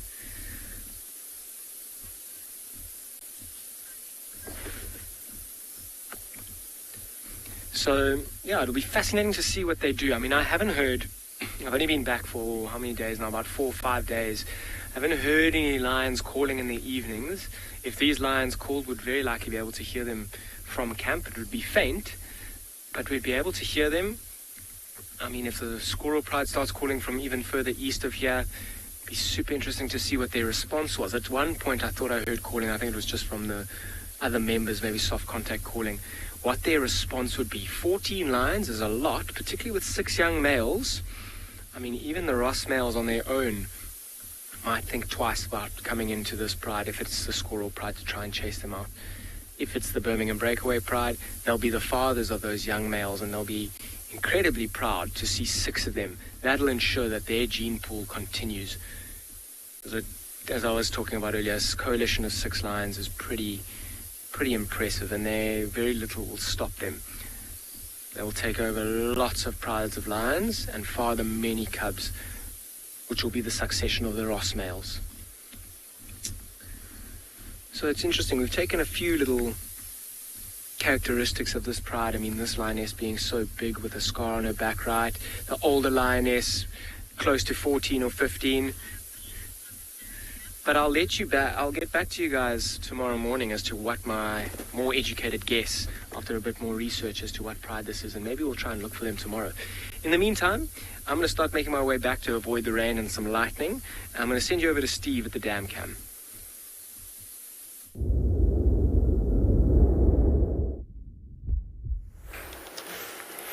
One of the wonderful joys of being open to the Kruger Park is when you have that, what pride is this that I'm finding myself with? It is a wonderful, wonderful thought. So many wild lions moving through and around these reserves, coming in and out.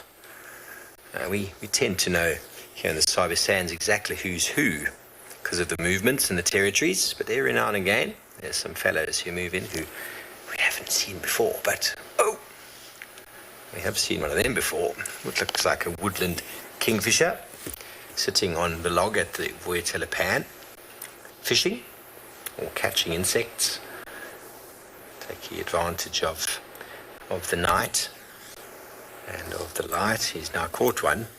He's now going to bash it against the log. You see, they don't have teeth, so best way to immobilize prey is to bash it against the log until it stops moving and then swallow it whole.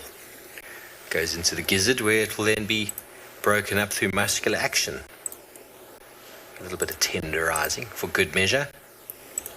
Can you imagine putting something into your mouth that goes down into a pouch below your esophagus and it's moving? Picture that, everybody, moving. And many of the things that these guys eat have got sharp body parts, their exoskeletons, and little bits and pieces of chitin, and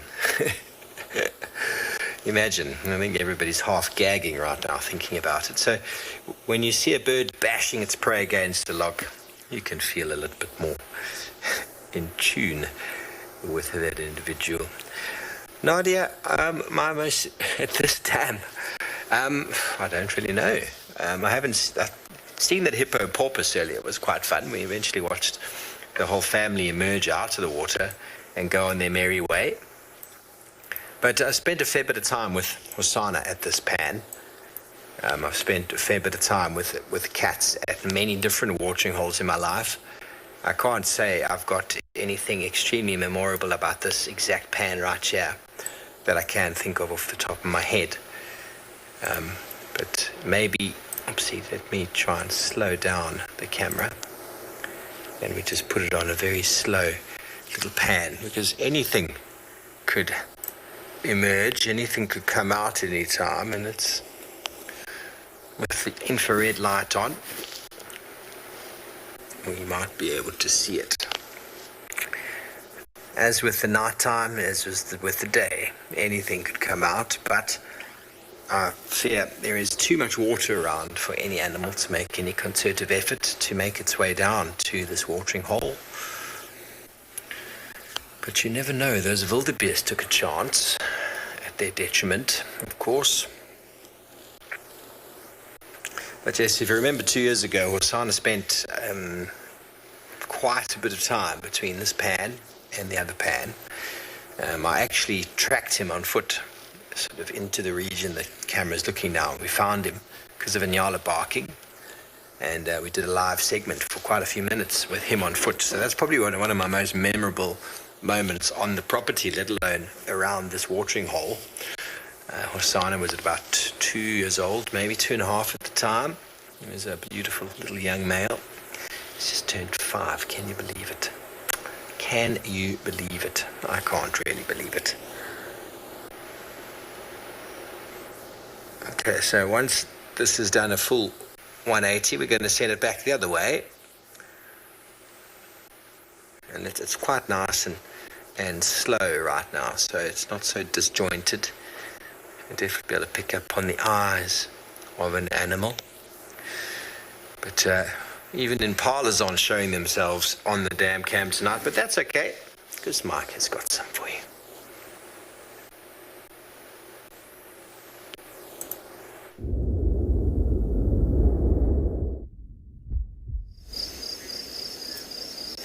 So just at the edge of the infrared light, the hyena is moving right into the midst of this impala herd. And it's just zigzagging up and down. It really looks as though it might be trying to investigate if there are any weak individuals that it can maybe chase down. Now, it's not often seen, but hyenas are very adept hunters of weak animals. They will actively chase down and hunt animals that are showing signs of injury. So you can see the impala trotting around back and forth. Now, it's very dark tonight with the cloud cover. So it also means that maybe this hyena, with its incredible nocturnal vision, might be able to get quite close to one of these impalas in the confusion and maybe snap up one of those youngsters. But I can't see where it is now. I suspect it's moved off to the right of the screen. You can see the eyes of those impalas shining. They're all looking just over to the right a little bit. So I suspect that hyena is somewhere beyond these trees now, too far for our infrared lights to reach. But amazing what we can see, what these animals do at night. Well, normally we would have our spotlight, but we wouldn't be able to shine down there because of all these impalas that are moving around. So this makes it a lot more interesting to be able to actually see what happens. And now it's moved off. I suspect it's heading down towards that thicket. Priscilla, impalas don't really sleep a whole lot. If I'm honest, you see these impalas right now, they're very alert. They're all bunched together for the most part. Some animals are heads up looking around, some animals not. Now, they might well lie down, but only in big groups like this, Priscilla. So you might find that some of the youngsters will lie down and sleep for a short time whilst others look out for danger. And then you might find that they'll take turns. It's not an organized structure, but there'll always be some up and looking around, and some then can take short breaks. Often I've seen during the daytime, impalas will rest in the shade as long as there's others around. At night they need to be very, very alert, because remember, impalas, especially these young ones, are on absolutely everything's menu, from leopards and lions to hyenas, and then during the day cheetahs, of course, will catch them and eat them. Even jackals can be out tonight, could chase down and catch the young impala lambs. So they really have to be very, very alert. And that's why they come to this open clearing at night, in order to have the best chance possible of spotting danger approaching them. Seems calm right now, but we know that Lioness is nearby. And the wind has dropped dramatically. There's hardly a breeze right now, so it's very possible she could sneak up. Kylie, hyenas are not really... Oh, what's happening? Sorry, 1 second. There's just a bit of alarm calling happening and some running around. I think it was just two males having a bit of a clash. So Kylie, that hyena might call the rest of its clan if it saw a good opportunity to take down a large animal, or maybe if there was something that they needed to defend against, some lions or another clan of hyenas. On its own, this hyena is just foraging. It's just looking for something to eat. And so there's no real need to call the rest of the clan. They are going to be heading in all different directions to forage for the night, and if any of them do find something large enough to be shared amongst many, they might call and bring the rest of the clan.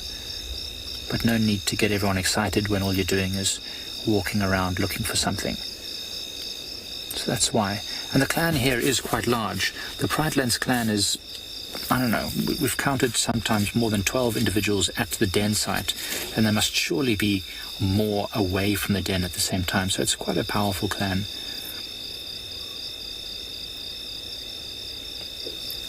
If one of these hyenas managed to bring down an impala, let's say a large impala, then it might well call in order to bring the rest of the clan members, because remember, Lagatha the lioness, she's not so far. So that lioness is much too strong for one hyena to try and defend against. She could easily overpower that hyena and steal the carcass. So if that hyena caught something, it would want to call as quick as possible for reinforcements to defend that carcass against any marauders. Oh, it's mesmerizing just how many eyes are out there. And remember, from where we sit, it's completely pitch dark. We cannot see anything.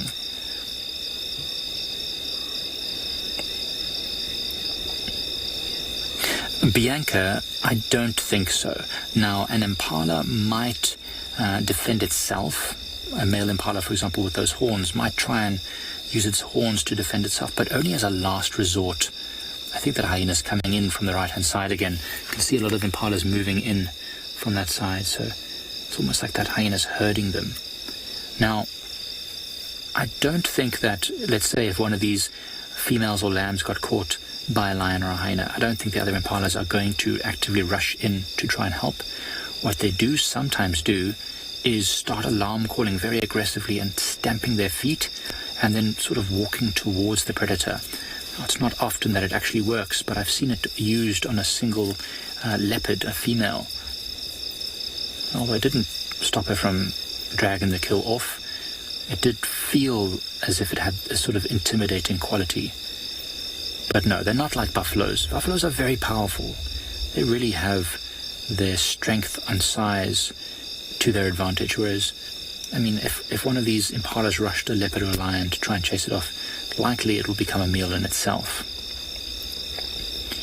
Remember, it's one of the basic rules of predation. Generally speaking, predators will hunt animals smaller than themselves. So a buffalo is larger than a lion, so it's able to defend itself from that lion most of the time. An impala is significantly smaller than a lion, so it's not really going to work trying to defend itself.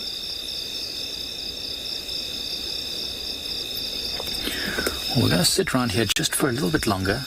In fact, no, what we're going to do is head off towards the area where we last saw Lagatha to see if she's still around, and hopefully find something interesting.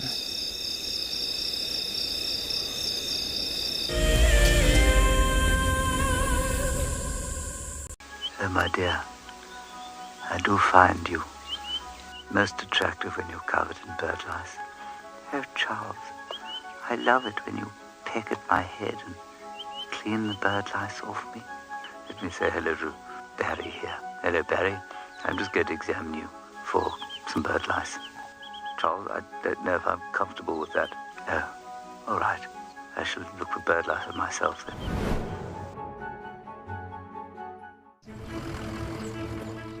My name is Taylor McCurdy and I work for Eco Training. I love hearing from all of the viewers. However, I particularly enjoy those of you who have been watching for a few years. Your questions are just so advanced and they really get me thinking.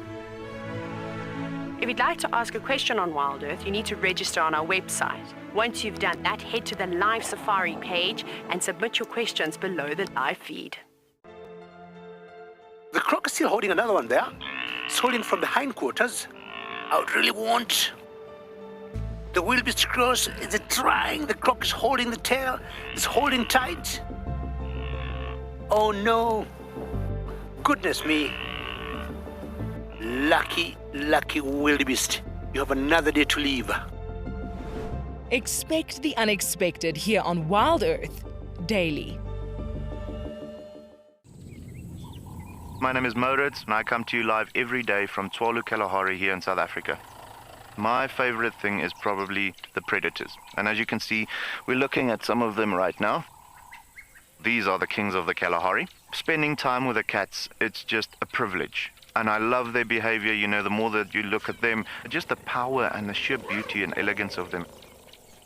Catch up with the guides daily here on WildEarth. The reason why we see that wildebeest by himself is because he's a male, or a bull, as we typically would call him. And what he does is that he marks and defends an area. Essentially, he is looking for the ultimate piece of land or prime property. He needs to have good grazing, he needs to have a water source close by, and not too far away from here there's a sickle bush thicket that would provide just enough shelter from the wind and the rain. Catch up with the guides daily here on WildEarth.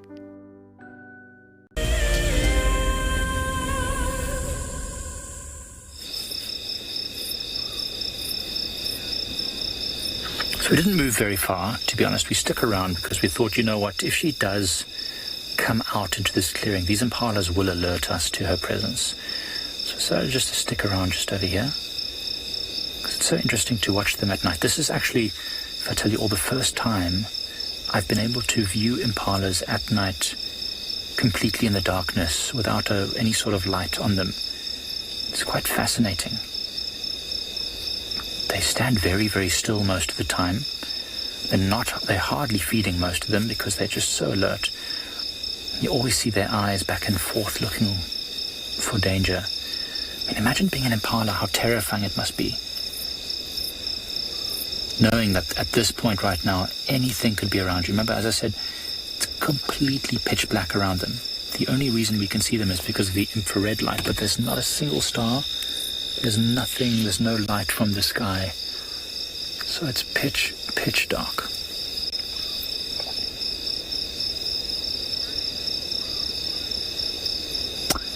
Casey, those glowing eyes are just wonderful.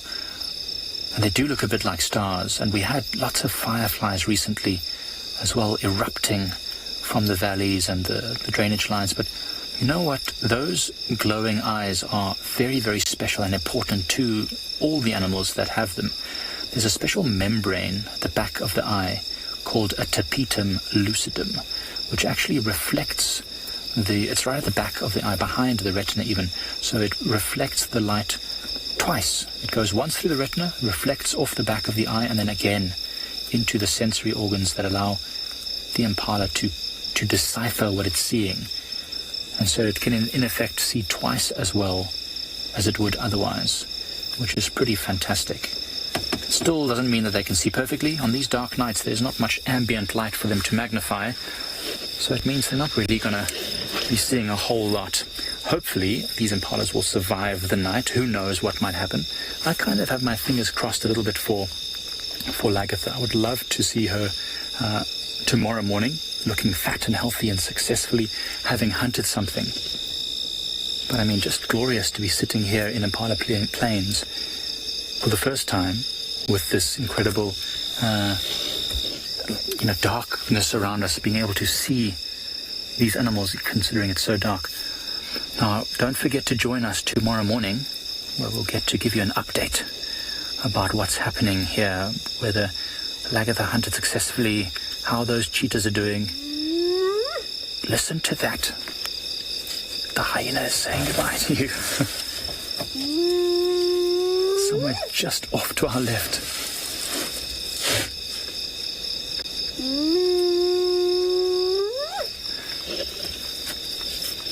It's calling from very close to us, but it's so difficult to see it. Really amazing. Let's just listen to the sounds as this hyena bids you a good night. Thank you for joining us on this live safari. Join us tomorrow for more adventures live from the African bush.